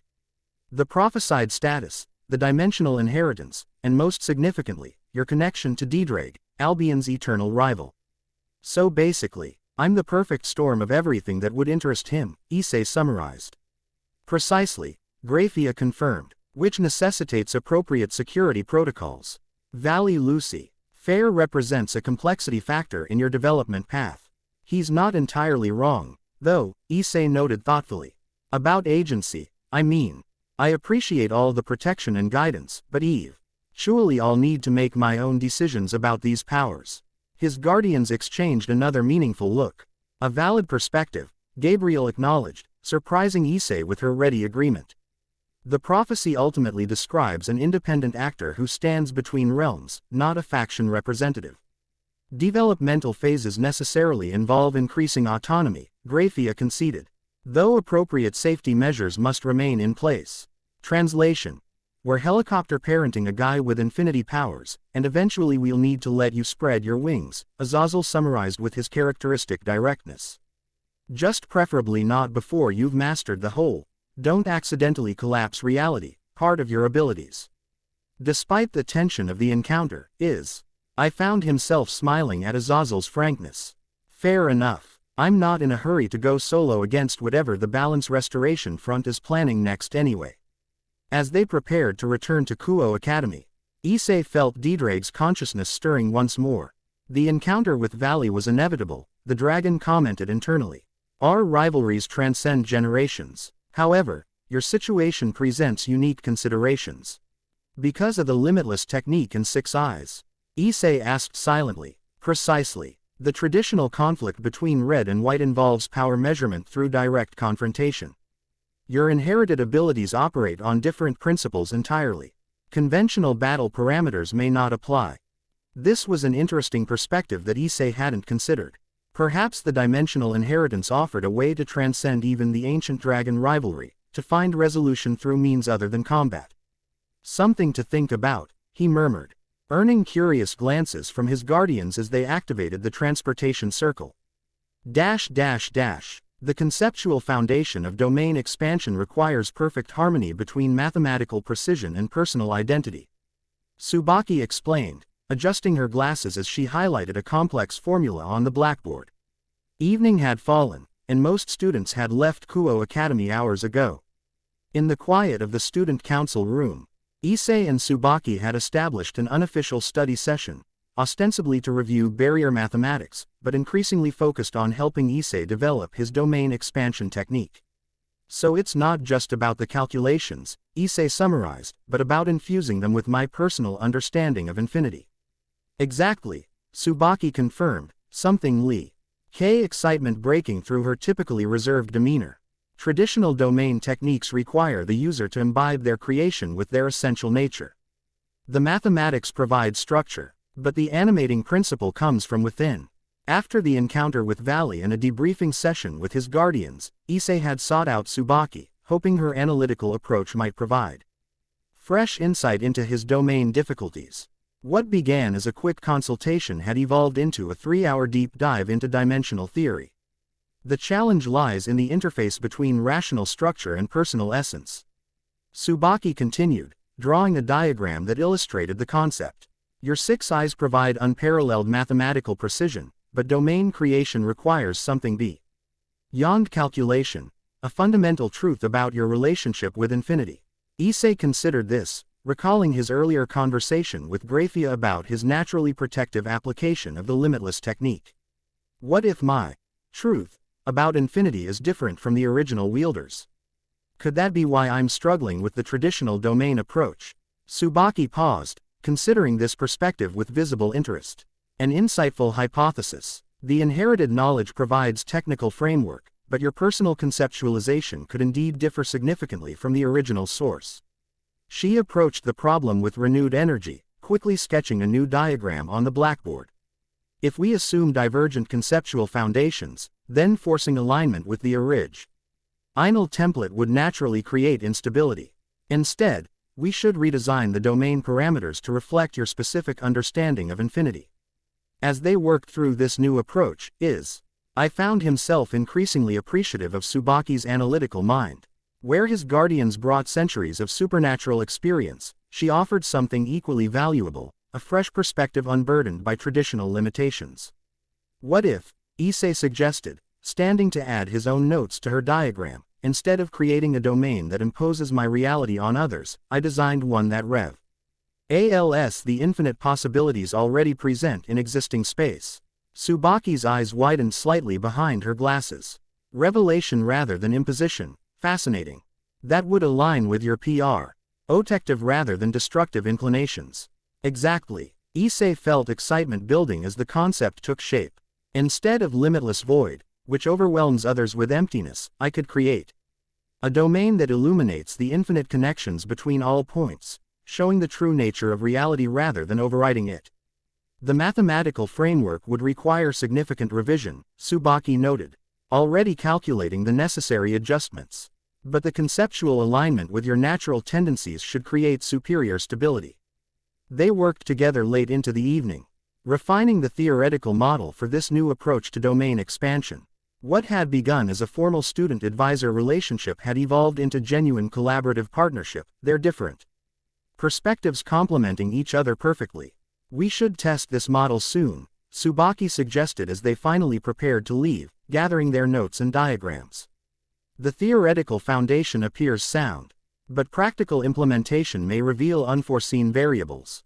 Tomorrow afternoon, Issei agreed. After the rating game observation Grafiya scheduled, Tsubaki nodded, a hint of mething-like disappointment crossing her features. Ah yes, the C3 Astaroth exhibition match. I had forgotten that was tomorrow. You're not participating? Issei asked, surprised. As Sona C3's queen, Tsubaki typically played a central role in her master's rating game strategies. Not this time, she explained.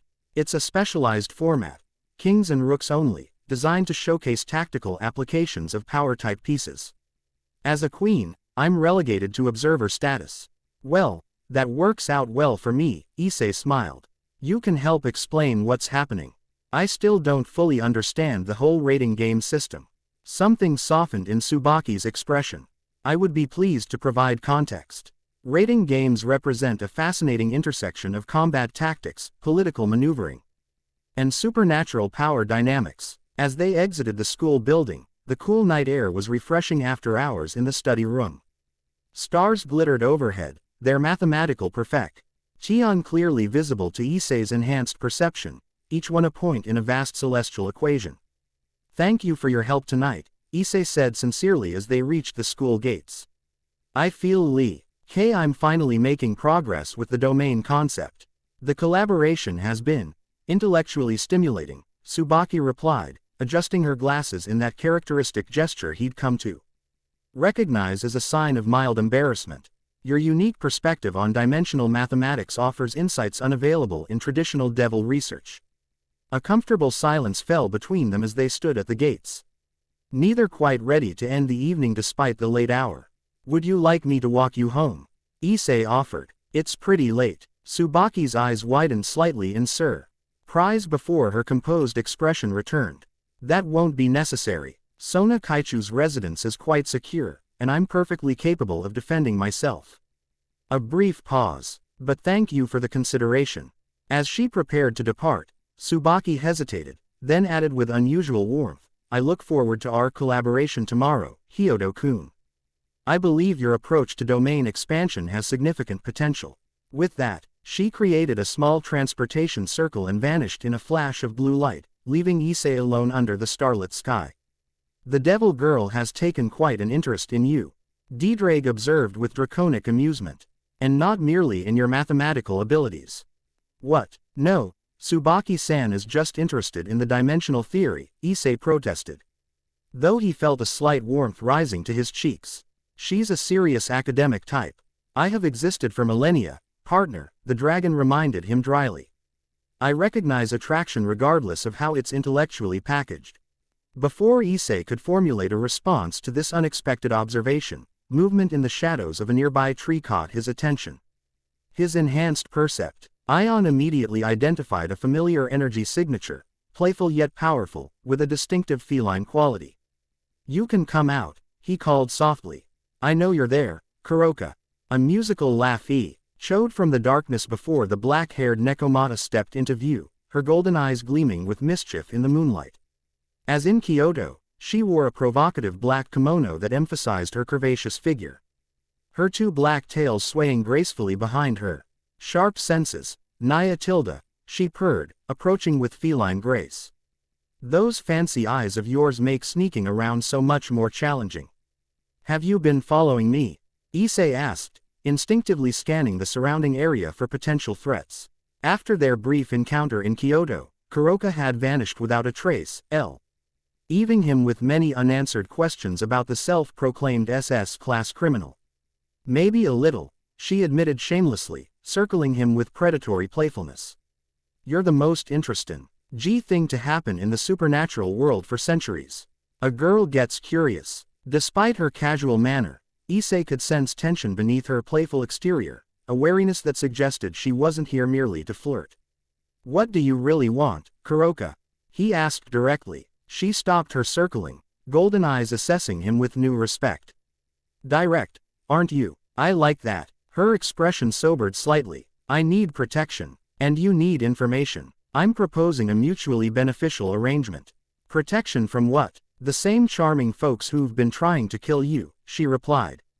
The Balance Restoration Front has added me to their target list since I helped you in Kyoto. Apparently interfering with assassination attempts on the Honored One marks one for elimination. And the information? A sly smile curved her lips. I know who's really behind the front. And trust me, it's not the radical idealists they pretend to be. Issei considered her claim carefully. Despite her playful demeanor, something in Kuroka's eyes suggested genuine concern, perhaps even fear, though she masked it well. I can't make that decision alone, he finally said. My guardians would immediately lock me up. Kuroka interrupted. I'm still technically wanted for killing my former master, remember? SS-class criminal and all that. You said that was a nasty rumor, Issei pointed out. Not entirely inaccurate, but a rumor nonetheless. Something flickered in her golden eyes. Surprise, perhaps, that he'd remembered her exact words from their brief Kyoto interaction. The truth is complicated, she acknowledged, her playful demeanor fading momentarily. But I did have my reasons, and they were good ones. Reasons I might share if we establish a bit of trust. Issei weighed his options. His guardians would undoubtedly disapprove of him even talking to Kuroka without their knowledge, let alone considering her proposal. Yet his instincts suggested she was being true. THFUL about being in danger, and about having valuable information. I'll talk to them, he decided. Not all at once, and I'll present your case as fairly as I can. Azazel first. He's the most likely to be open-minded about this. Kuroka studied him with renewed interest. Not what I expected. Most people in your position would either turn me in immediately or try to handle everything themselves to prove their independence. I'm learning that having power doesn't mean you have to make every decision alone, Issei replied. My guardians may be overprotective sometimes, but they have experience I don't. Using that resource intelligently isn't weakness, it's strategy. A genuine smile, different from her usual playful smirk, briefly crossed Kuroka's features. Wiser than you look, honored one. I can work with that approach. She produced a small black stone from within her kimono and offered it to him. A communication talisman. One-time use, untraceable. When you're ready to talk, channel a bit of your energy into it. And I'll find you. Issei accepted the stone, feeling its subtle magical resonance. No tricks? He asked, his 6 eyes analyzing its mathematical structure for hidden functions. Just basic yokai communication magic, she assured him. I'm not suicidal enough to try anything funny with someone who can fold space like origami. With that, she stepped backward into the shadows, her form seeming to merge with the darkness. Don't take too long, Naya Tilda, her voice lingered after her physical presence had vanished. Information has an expiration date. Alone once more, Issei examined the small black stone in his palm, its surface occasionally rippling like liquid despite its solid form. Another complication in an already complex situation, a rogue yokai seeking protection and offering information about the very organization targeting him. The Nekomata speaks truth about being hunted, Diedrag noted. Her energy signature shows recent battle damage and signs of prolonged vigilance. You think I should trust her? Issei asked the dragon as he pocketed the communication stone. Trust is perhaps too strong a term, Diedrag replied thoughtfully. But opportunity often wears unusual disguises. Information about your enemies would be valuable, regardless of its source. With these thoughts weighing on his mind, Issei began the walk home. The night sky above him a glittering map of mathematical perfection that his enhanced vision could now fully appreciate. Rating games represent the cornerstone of modern devil society, Grafiya explained as they took their seats in the VIP observation box overlooking the massive arena. What began as a method for resolving disputes without full-scale combat has evolved into a complex system encompassing political advancement, social status, and economic opportunity. The underworld arena was unlike anything Issei had seen before, a massive coliseum that seemed to blend classical man architecture with futuristic technology, capable of seating tens of thousands of spectators. Today's exhibition match had drawn a considerable crowd, with devils of various ranks filling the stand. Seating areas while VIP boxes hosted nobility and political figures. It's bigger than I expected, Issei remarked, taking in the scale of the venue. This is just for exhibition matches. This facility hosts both exhibition and official rating games, Grafiya clarified. Today's match between the Citri and Astaroth houses is classified as a high-interest exhibition due to both families' PR eminent status and the specialized format. Beside him, Tsubaki nodded in agreement. The Kings and Rooks format is particularly popular for tactical analysis, as it emphasizes strategy over raw power diversity. True to her word, Tsubaki had joined them for the rating game observation, her formal position as Sona Citri's queen providing natural justification for her presence. Though officially serving as technical advisor regarding barrier mathematics, Issei was privately glad for her company. Her clear explanations of devil customs and rating game rules made the complex event much more accessible. Today's match also carries political subtext, she added, adjusting her glasses as she surveyed the arena. The Astaroth clan has proposed certain reforms to the evil peace system that the Citri family opposes. This exhibition serves as a symbolic representation of that policy disagreement. Devil politics are rarely separated from combat prowess, Grafiya noted. Even in our modern society, the ability to demonstrate superior tactical thinking and power application remains essential for policy influence. As she spoke, Issei noticed several high-ranking devils in nearby boxes seeing in their direction with poorly concealed interest. His presence in the underworld, the first official visit of the Honored One to Hell's domain, had apparently generated significant attention. We're being watched, he observed quietly. Indeed, Grafiya confirmed without bothering to look around. Your appearance at a rating game represents a significant political statement. The presence of the Honored One at a Devil cultural event implies a level of diplomatic recognition. Which is why Gabriel and Azazel chose not to accompany us, Issei realized. To avoid creating the impression of full tripartite endorsement. A hint of approval flickered in Grafiya's silver eyes. Your political awareness is developing appropriately. This appearance was carefully calibrated, significant and new. To demonstrate respect for devil culture, but limited enough to maintain neutrality. The symbolic positioning is quite deliberate, Tsubaki added. By attending an exhibition match rather than an official rating game, and being accompanied by Grafiya-sama in her capacity as strongest queen rather than as Lucifer's wife, the visit maintains diplomatic ambiguity. Issei was continually impressed, said by how every action in the supernatural world carried layers of meaning and political significance. What appeared on the surface as a simple sporting event was in reality a complex dance of power, influence, and factional positioning. The arena lights dimmed suddenly, signaling the imminent start of the match. A magical circle appeared in the center of the field, expanding outward to create the specialized battlefield, in this case. What appeared to be a mountainous landscape with strategic high ground, forested valleys, and a central clearing. The Cetri Astaroth exhibition match will now commence, announced a disembodied voice that echoed throughout the arena. Kings and Rooks format, standard victory conditions, specialized terrain selected by mutual agreement. 2 Transportatio. End circles flared at opposite ends of the battlefield, depositing the competitors in their starting positions. On one side appeared Sona Cetri, looking composed and strategic as always, accompanied by her 2 Rooks, muscular devils who specialized in defensive power. On the opposite side materialized a young man with green hair who Issei assumed was the Astaroth heir, flanked by his own Rooks, one massive and heavily armored. The other surprisingly small and agile-looking. Diodora Astaroth. Tsubaki identified the green-haired devil, her tone carrying a subtle note of distaste.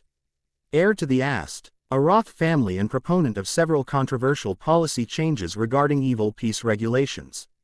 The Astaroth approach emphasizes overwhelming force through specialized peace development, Grafiya explained.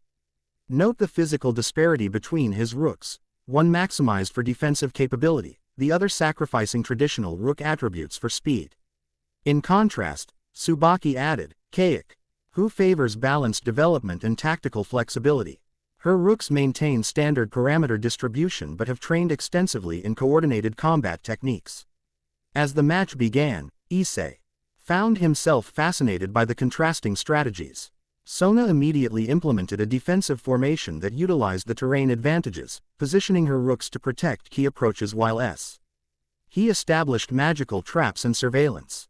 Diodora, meanwhile, opted for an aggressive approach, sending his smaller, faster Rook on a flanking maneuver while his larger Rook advanced directly due the central valley with Diodora himself providing magical support from a protected position.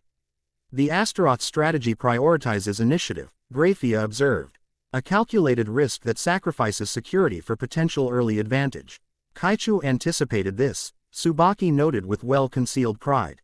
The southeastern trap grid was specifically designed to counter high-mobility pieces. Sure enough, as Diodora's flanking Rook entered a seemingly open path through the forest, multiple magical circles activated beneath him, creating a binding field that significantly reduced his movement capabilities. First blood to Cetri, commented a devil in a nearby box loudly enough to be heard. The water witch proves her tactical reputation once again. The battle intensified as Diodora adjusted his strategy, committing more magical resources to free his trapped Rook while his larger Rook established a defensive position at a strategic chokepoint. Sona responded by initiating a controlled advance, her Rooks moving in perfect coordination to maintain protective coverage while applying steady pressure.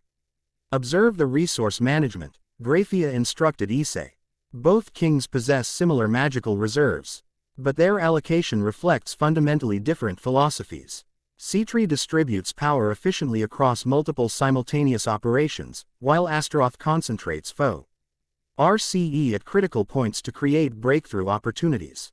It's like watching 2 different mathematical approaches to the same problem, Issei observed, his 6 eyes revealing the complex energy patterns flowing across the battlefield. Sitri uses distributed algorithms with redundant pathways, while Astaroth employs burst computation with higher failure risk but greater peak efficiency. B. Both Grafiya and Tsubaki looked at him with interest. An insightful analogy, Tsubaki commented, adjusting her glasses. Kaichu often describes her tactical philosophy in similar computational terms. The match continued for nearly an hour, the advantage shifting several times as both kings demonstrated impressive strategic thinking. Eventually, Sona's methodical approach prevailed, her cordon-aided rooks systematically eliminating Diodora's pieces before cornering the Astaroth heir himself. Victory to Sona Sitri, the announcer declared as magical circles transported the participants back to the preparation areas. Applause rippled through the arena, though Issei noticed it seemed somewhat restrained in certain sections, likely supporters of the Astaroth policies that had symbolically suffered defeat. An instructive match, Grafiya noted. Both traditional and innovative approaches demonstrated clear strengths and limitations. Kaichu's victory validates the conservative position on evil peace development. Tsubaki added, though Diodora's specialized rook showed promising capabilities despite the ultimate outcome. As the arena began clearing, Grafiya checked her ice tablet. We have been invited to a post-match reception hosted by Seraphal Leviathan. As Sona Sitri's elder sister and one of the current Maos, her invitation carries significant political weight. Would my presence be appropriate? Issei asked, aware of the complex political implications. Your attendance would be interpreted as diplomatic courtesy rather than political alignment, Grafiya assured him. Particularly given Seraphal Leviathan's relatively neutral position on the Honored One prophecy. Leviathan Sama has expressed scholarly interest in the dimensional aspects of your inherited abilities, Tsubaki added. Her background includes significant research in magical transportation systems. The reception was held in an elegant chamber adjoining the arena, a space that somehow nagged to be simultaneously regal and whimsical, with traditional devil architecture accented by unexpected touches of color and playful design elements. Seraphal Leviathan herself proved equally surprising. Despite being one of the 4 rulers of the underworld, she greeted them wearing what appeared to be a magical girl costume complete with wand and frilly skirt. Her long black hair was tied in twin tails, and her manner was enthusiastically cheerful in stark contrast to her sister Sona's serious demeanor. The Honored One himself, in my little reception, she exclaimed delightedly, bouncing over to greet them. I'm Seraphal Leviathan, but you can call me Levi Tan. She struck a cute pose that seemed entirely at odds with the immense power Issei could sense beneath her playful exterior. It's an honor to meet you, Leviathan Sama, Issei replied, bowing respectfully despite his confusion at her unexpected presentation. So formal, she pouted. Just like Satan, everyone's too serious these days. She turned to Grafiya with a bright smile. Except you, Grafiya, you've always been serious. It's your charm point. Grafiya's expression remained perfectly composed, though Issei he detected the faintest hint of long-suffering patience in her silver eyes. Seraphal, the Honored One appreciates your invitation following the exhibition match. Of course, can't have the most interesting person in 3 realms visit the underworld without a proper welcome. Seraphal spun her wand cheerfully. Plus, I've been dying to ask about those infinity powers. The research potential is amazing. As more devils arrived for the reception, Issei found himself the center of considerable attention, some diplomatic, some genuinely curious, and some clearly calculating. Throughout it all, Grafiya remained a constant presence at his side, her subtle guidance helping him navigate the complex social currents of Devil High Society. Tsubaki stayed nearby as well, her formal positio. N is Sona's queen providing natural justification for her presence while she occasionally offered quiet explanations of particularly complex devil customs or introductions to significant political figures. The young man approaching from the left is Ruval Phoenix, she murmured at one point. Heir to the Phoenix family and prominent advocate for expanded rating game formats. His interest likely attached to potential exhibition matches involving non-devil participants. Sure enough, Ruval's conversation centered around theoretical rating game scenarios involving participants from multiple factio NS, with pointed references to how interesting it might be to see the Honored One's abilities demonstrated in such a structured environment. A fascinating proposal, Issei replied diplomatically, following Grafiya's earlier coaching. though my current training regimen remains the priority for the foreseeable future. As the reception continued, Sona Sitri herself finally appeared, still in her rating game attire though looking perfectly composed despite the recent battle. She approached their group with her characteristic dignified efficiency. "Hyodo-kun," she greeted him formally. "Your presence honors our victory celebration. I trust the match provided instructive insights into devil combat methodologies." "It was fascinating," Issei replied sincerely. "Your strategic approach was impressive, especially the trap grid that anticipated Diodora's flanking maneuver." Something like satisfaction flickered in Sona's violet eyes. Pattern recognition is essential in both combat and politics. Diodora's strategies, like his policies, prioritize flash over substance. Kaichu's victory carries significant implications for the upcoming council vote on evil peace regulations, Tsubaki explained to Issei. Exhibition matches between noble houses often serve as proxies for policy debates. Combat is political discourse, Issei mused. It's actually more civilized than how human politics usually works. This observation earned him appreciative chuckles from several nearby devils who had been listening to their conversation. "An insightful perspective," commented a tall, distinguished devil with dark hair streaked with silver. Though perhaps unexpected from the honored one, given the prophecy's emphasis on transcending traditional power structures. "Lord Falzorn, Grafiya identified the newcomer with a respectful inclination of her head. "Head of Historical Archives and member of the Elder Council. The prophecy describes bridging divides, not dismantling functional systems," Issei replied carefully. Sensing the subtle challenge in Lord Falzorn's comment. Understanding different approaches to power and governance seems essential to that purpose. The elder devil's eyebrows rose slightly, apparently impressed by this response. "Well reasoned. The tablet speaks of harmony rather than homogeneity, a distinction often overlooked by less careful interpreters." Their conversation was interrupted by a commotion near the entrance to the reception hall. A murmur ran through the assembled devils as another transportation circle materialized, depositing a young man with silver-white hair and intense blue eyes, Valley Lucifer, arriving unannounced once again. Always making an entrance, Sona observed with mild disapproval. Valley Lucifer treats protocol as optional suggestion rather than established convention. Valley scanned the room, his gaze quickly finding Issei among the crowd. With casual confidence that bordered on arrogance, he made his way directly toward them. Devils of various ranks parting before him, some with respect, others with visible wariness. "Twice in 2 days, Valley remarked as he reached their group. "Fate seems determined to cross our paths, Issei Hyodo. Or perhaps deliberate choice rather than fate," Grafiya noted with subtle censure. "Your presence at this reception was not indicated on the official attendance registry." Valley shrugged, unconcerned by the implied criticism. "Official channels move too slowly for my taste. Besides, how could I miss the opportunity to see the honored one navigating his first underworld social function?"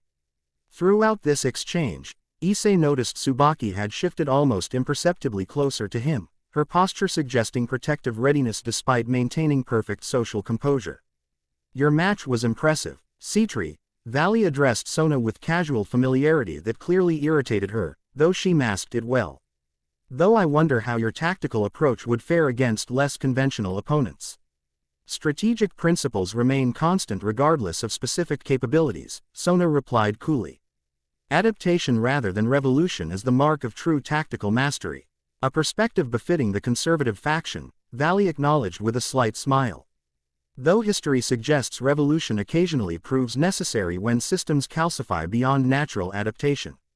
The political undertones of their exchange were not lost on the listening devils, many of whom watched with interest as the young representatives of traditional and revolutionary perspectives verbally sparred. "May I ask what brings you to this specific reception, Valley Lucifer?" Grafiya inquired, smoothly redirecting the increasingly charged conversation.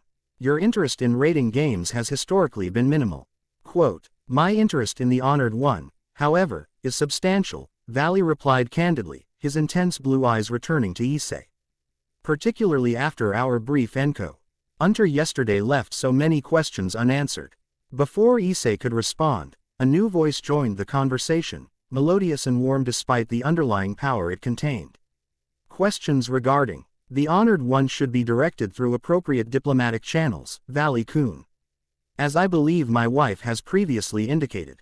Sears Lucifer himself had arrived, his crimson hair and kind eyes immediately drawing attention from throughout the reception hall.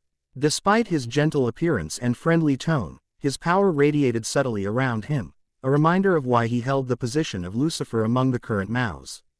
Sears Valley greeted him with casual respect that somehow managed to acknowledge the power difference without showing subservience.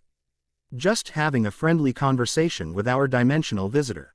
No diplomatic incidents in progress, I assure you. Your assurances would carry more weight if preceded by proper procedural observance, Sears replied, his smile never faltering despite the clear rebuke in his words. The honored one's first official visit to the underworld operates under specific protocols established by all three factions. Valley's expert, Sajan suggested he found these concerns tedious, but he offered a conciliatory nod. Protocol noted for future reference. Though I maintain that progress rarely emerges from perfectly followed procedures, nor from carelessly abandoned ones, Sears countered smoothly. He turned to Issei with genuine warmth. Issei Hyodo, welcome to the underworld. I apologize that my duties prevented me from personally greeting you upon your arrival. It's an honor to meet you, Lucifer-sama, Issei replied respectfully, aware of the significant political moment this represented. His first direct interaction with the ruler of hell. Please, Sears is sufficient, the crimson-haired devil replied with an easy smile. Formality has its place, but can become an obstacle to genuine understanding, thing I believe your prophesied role specifically requires. Throughout this exchange, Issei noticed the subtle interplay between Sears and Grafiya, professional in appearance but containing current Ts of personal connection visible only in momentary glances and slight adjustments in posture. Despite their formal public roles, their marriage was clearly more than political arrangement. I understand you observed the C3 Astaroth exhibition match, Sears continued conversationally. An excellent introduction to one aspect of modern devil culture.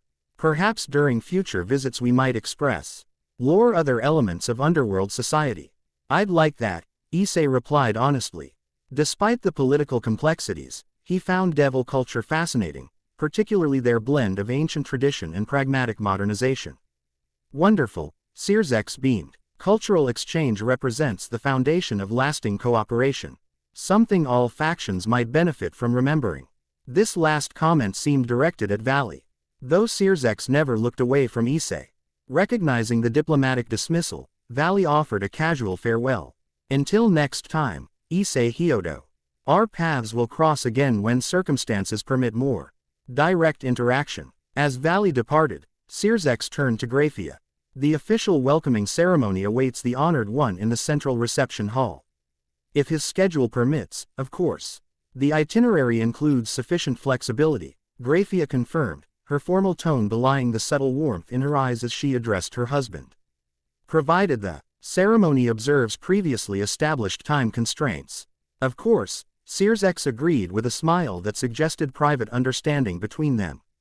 Precisely as arranged, the remainder of the underworld visit proceeded with diplomatic precision, a formal welcoming ceremony, brief meetings with key political figures, and a tour of historically significant sites within the capital region. Throughout it all, Issei found himself increasingly comfortable navigating the complex social and political currents of devil society, guided by Grafiya's subtle direction and occasionally supplemented by Tsubaki's insightful explanations. By late afternoon, as they prepared to return to the human world, Issei had gained not just greater understanding of devil culture but also valuable political connections that might prove useful as his role as the honored one continued to develop. Your first official underworld visit has been deemed highly successful, Grafiya informed him as they prepared for transportation back to Kuo. Initial diplomatic assessment indicates positive reception across multiple political factions. Even with Valley's unexpected appearance, Issei asked, the incident was well managed and ultimately enhanced your diplomatic positioning, she replied. Your measured response to provocation demonstrated maturity valued by traditional devil society. As the transportation circle activated, Issei reflected on how much his life had changed in such a short time. From ordinary high school student to dimensional anomaly navigating supernatural politics at the highest T levels, all while still working to master the immense power he'd inherited. They rematerialized in the specialized training facility beneath Kuo Academy, where Tsubaki's equipment had already been set up for their scheduled domain expansion practice session. The underworld visit proceeded as anticipated. Gabriel inquired, materializing nearby with her customary grace. Today she wore simple white and gold attire reminiscent of training gear rather than her formal armor or diplomatic attire. Without significant deviation from established parameters, Grafiya confirmed. The honored one's reception among devil nobility was predominantly positive. Diplomatic objectives were achieved. Excellent. Gabriel nodded, her 12 wings briefly visible before folding neatly against her back. The Celestial Observation Team reported no unusual energy fluctuations during your absence. Security protocols functioned as designed. Issei had grown accustomed to these formal exchanges between his guardians, detailed reports delivered with supernatural precision, maintaining the appearance of professional cooperation while carefully navigating the ancient boundaries between their respective factions. What continued to surprise him, however, were the subtle signs of genuine relationship developing beneath the formal exterior, small comments or gestures that suggested growing trust and perhaps even friendship between beings whose kinds had been at war for millennia. We are prepared to proceed with the scheduled domain expansion training, Gabriel continued, turning to Issei. Unless the underworld visit proved excessively taxing. I'm good to go, Issei assured her, energized by the prospect of testing the new approach he and Tsubaki had developed. Actually, I think I had a BR.EAK through last night regarding the domain concept. Both Gabriel and Grafiya turned to him with interest. Theoretical reformulation or practical implementation? Grafiya inquired. Both, hopefully, Issei replied. Tsubaki-san helped me develop a new approach that might align better with my natural tendencies. Tsubaki stepped forward, her usual reserve momentarily overcome by academic enthusiasm. We hypothesized that Issei-san's difficulty with traditional domain expansion stems from conceptual misalignment rather than technical limitation. His natural affinity appears to favor revelat-ion over imposition, showing the true nature of infinity rather than using it to overwhelm others. Gabriel's expression showed genuine interest. A fascinating hypothesis. Such alignment with persona L essence often produces superior results in advanced techniques. The mathematical framework has been adjusted accordingly, Tsubaki continued, activating her equipment to display the modified formulas they had developed. Rather than creating a void that disorients through emptiness, this approach reveals the infinite connections that already exist between all points in space. Revealing truth rather than imposing will. Gabriel mused, studying the equations. A conceptual approach more aligned with celestial principles than traditional domain techniques. Yet maintaining tactical effectiveness through precision application. Grafiya noted, analyzing the mathematical structure with clinical interest. The practical combat applications appear comparable to conventional domain methodologies. As they discussed the technical aspects, Issei felt growing confidence in the new approach.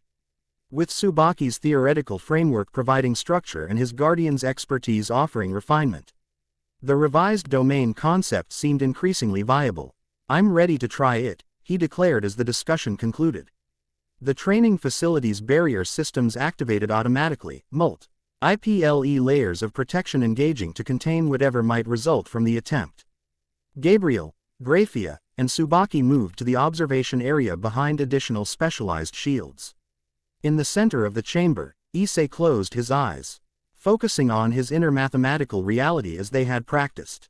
But instead of trying to force this reality outward as a replacement for existing space, he concentrated on revealing the infinite connections already present, showing the true nature of reality rather than overriding it. Infinity exists between all points, he murmured, blue energy gathering around him in swirling patterns. Not as separation, but as connection. The true nature of space isn't emptiness, but endless relationship. The mathematical equations in his vision sharpened, forming intricate patterns that extended outward from his core awareness. Unlike previous attempts where he had struggled to push his inner reality outward, this time he simply allowed the barriers between internal and external to become transparent, revealing rather than imposing.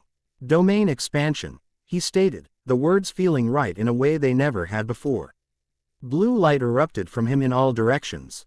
Not as a destructive wave but as an illuminating revelation. The training chamber disappeared, replaced by what appeared to be an endless expanse of night sky filled with glowing mathematical equations, stars and formulas intertwined in beautiful complexity. Infinite revelation, Issei named his domain, the title emerging naturally from the technique's essential nature. Within this space, the mathematical relationships between all objects became visible, glowing lines of azure energy connecting everything to everything else, revealing the fundamental truth that separation was ultimately illusion. Distance, proximity, time itself, all revealed as nothing more than different expressions of the same infinite connectivity. From the observation area, now visible as a self-contained bubble within the domain, Issei could see Gabriel, Grafiya, and Tsubaki watching with expressions ranging from celestial serenity to analytical interest to academic excitement.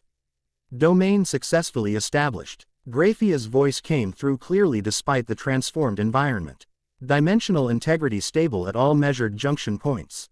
The conceptual foundation shows remarkable harmony with mathematical implementation. Gabriel added, her 12 wings glowing softly within the domain's illumination.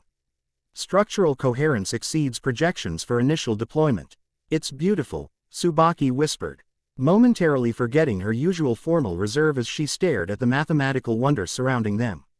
And it was beautiful, unlike the overwhelming emptiness of the midless void described in Issei's inherited memories. His infinite revelation created a space of profound connectivity, where the true nature of infinity was displayed not as absence but as endless relationship. Control test initiated, Grafiya announced, activating a series of training drones that entered the domain from prepared deployment tubes. The drones, designed to simulate various supernatural entities, immediately began moving erratically within the domain space. Yet from Issei's perspective, their movements weren't chaotic at all.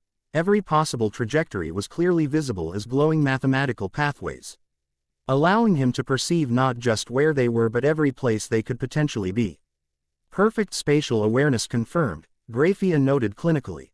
Target tracking efficiency at 100% across all test parameters. With a gesture, Issei demonstrated the domain's offensive capability, not by crushing or disorienting as other domains might, but by simply altering the perceived distance between points. A drone that appeared to be 20 feet away suddenly found itself directly before him. The intervening space collapsed to zero through simple mathematical redefinition. Spatial manipulation enhanced by approximately 340% within domain boundaries, Tsubaki observed, monitoring the readings on her equipment. Precision increased by similar margin. Issei maintained the domain for nearly 10 minutes, far longer than expected for a first successful expansion, before finally allowing it to dissipate. The training chamber gradually reappeared as the glowing mathematical cosmos faded, returning them to normal reality. That was, Issei began, then paused, searching for words to describe the experience. A significant achievement, Gabriel supplied, approaching with something like pride in her celestial eyes. Few beings master domain expansion even after years of training. To develop a unique, stable domain aligned with your essential nature represents exceptional progress. The combat applications are considerable, Grafiya added with clinical approval. Perfect spatial awareness combined with enhanced manipulation capabilities provides decisive tactical advantage. The mathematical elegance was remarkable, Tsubaki contributed, adjusting her glasses as she reviewed the data her equipment had gathered. The recursive infinity loops maintained perfect stability throughout the expansion phase. Issei accepted their praise with a mixture of pride and relief.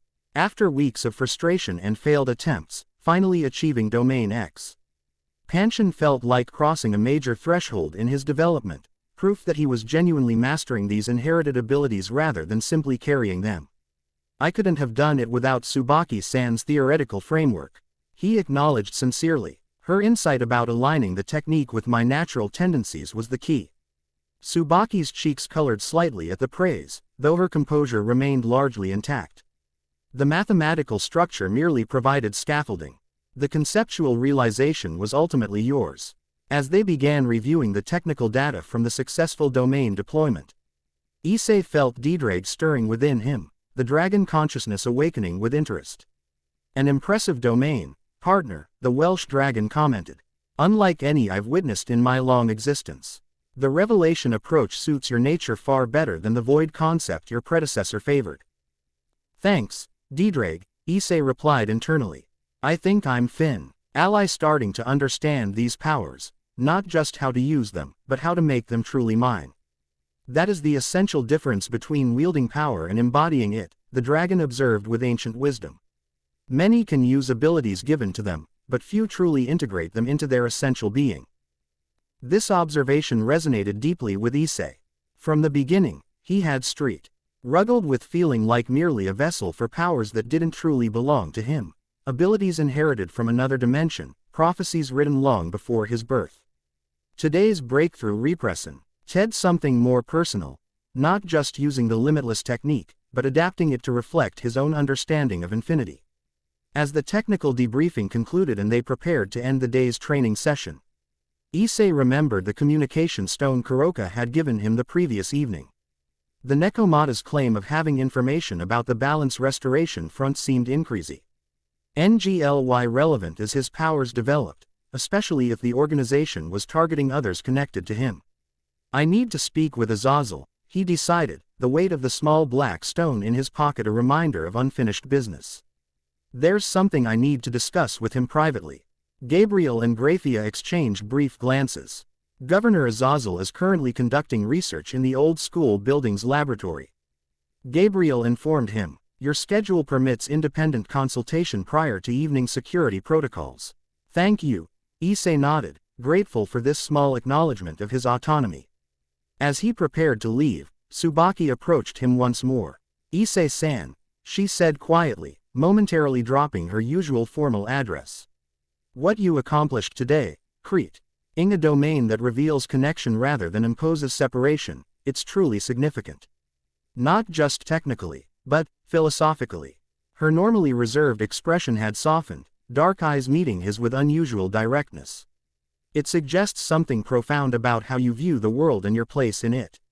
The observation caught Issei off guard, not just for its insight but for the personal nature of the comment from someone typically so formal and analytical.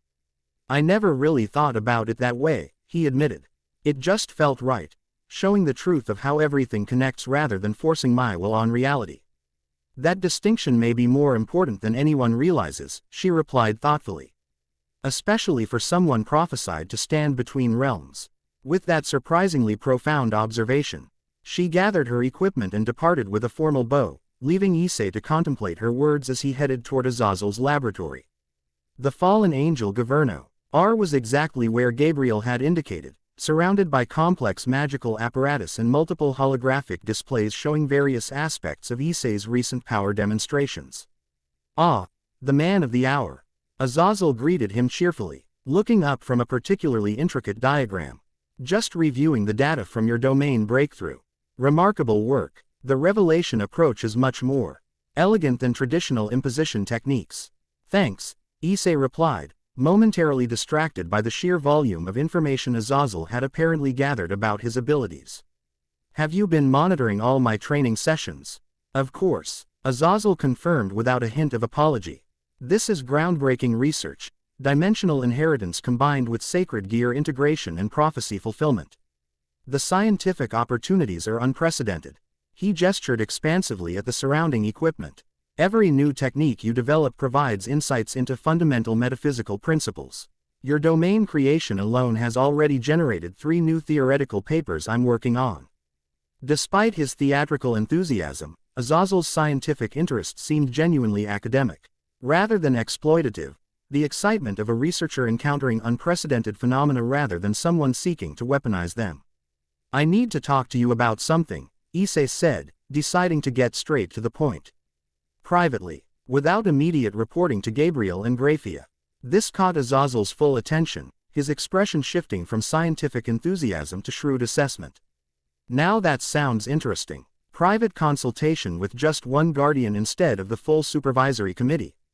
I'm intrigued. He made a casual gesture, and several layers of privacy barriers activated around the laboratory. There we go. Angel proof, devil proof, and nosy researcher proof. What's on your mind, kid? Issei produced the small black stone from his pocket. Kuroka approached me last night. She says the Balance Restoration Front is hunting her now because she helped me in Kyoto, and she has information about who's really behind them. Azazel's eyebrows rose as he studied the communication stone with scientific interest. The SS-class Nekosho makes contact and offers an information trade. Fascinating. He glanced up at Issei.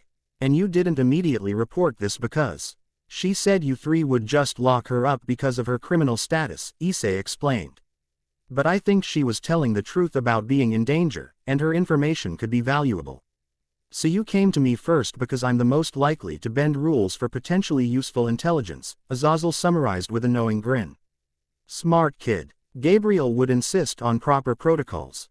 And Grafiya would follow the letter of supernatural law even if it meant losing valuable information. He examined the communication stone more closely, creating a small analysis circle. That scanned the object without activating it. Basic yokai communication magic. No obvious traps or tracking functions. Seems legitimate for what it is. Do you think I should hear her out? Issei asked directly. Azazel considered this, his usual playful demeanor temporarily replaced by the strategic calculation of the Grigori's leader. Information about the front would be valuable, especially if they're expanding their target list. The timing of their attacks has been too precise for comfort, suggests inside knowledge of our movements. He handed the stone back to Issei. However, Kuroka's not exactly a reliable ally. The whole killed her master thing isn't just rumor, though I suspect there's more to that story than the official version. So what do you suggest? Controlled meeting, Azazel decided. I'll set up a secure location with emergency extraction protocols. You meet her, I monitor from nearby but out of sight. She gets to have her private chat with you, but with a safety net if things go sideways. And reporting to Gabriel and Grafiya? Issei asked. Azazel's grin returned. Let's call it a training exercise in information gathering, and file the paperwork after we see what she has to offer. Sometimes it's easier to ask forgiveness than permission, especially when dealing with beings who've lived by rulebooks for millennia. Relief washed through Issei. This was exactly the pragmatic approach he'd hoped for when deciding to approach Azazel first. When can we arrange it? Tonight, Azazel decided. If she's truly being hunted, time is a factor. And if it's a trap, better to spring it under controlled conditions than wait for them to try again on their terms. He began creating a complex magical diagram in the air. I'll set up a secure meeting point in the old industrial district, abandoned enough for privacy but close enough to Kuos wards for emergency response if needed. As Azazel worked out the logistics, Issei contemplated how quickly his life had transformed. Just weeks ago, his biggest concern had been finding a girlfriend and passing his exams. Now he was arranging clandestine meetings with SS-class criminals to gather intelligence about organizations trying to kill him, all while mastering powers that could potentially reshape reality itself. Yet somehow, despite the danger and complexity, he felt more alive than ever before. The awakening of these abilities had opened his eyes to a larger world, one filled with both greater threats and greater possibilities than he'd ever imagined. Ready when you are, kid, Azazel announced, finishing his preparations. Just one piece of advice before we do this. What's that? Issei asked. When dealing with someone like Kuroka, remember that even the truth can be wielded like a weapon. The fallen angel's expression held unusual seriousness. She'll tell you facts, but arrange them to serve her purposes. The trick isn't spotting lies, it's understanding the purpose behind the truths she chooses to share. Quote, with that sobering reminder, Issei activated the communication stone, channeling a small amount of his energy into the black crystalline surface. It rippled like liquid before dissolving completely, leaving behind a faint trace of yokai magic that shimmered briefly in the air. Message sent, Azazel confirmed. Now we wait to see if the cat comes when called. The potential meeting with Kuroka added yet another layer of complexity to Issei's already complicated situation. Yet after today's breakthrough with domain expansion, he felt more confident in his ability to navigate these challenges, to chart his own course through the intricate politics and ancient prophecies surrounding his inherited powers. Whatever information Kuroka might provide about the Balance Restoration Front, one thing was becoming increasingly clear to Issei. Mastering these abilities wasn't just about fulfilling some ancient prophecy or serving faction interests. It was about finding his own truth in the infinite possibilities that stretched before him. Chapter 4 End. The End. I hope you enjoyed this episode. Remember to subscribe and like this video. See you in the next video.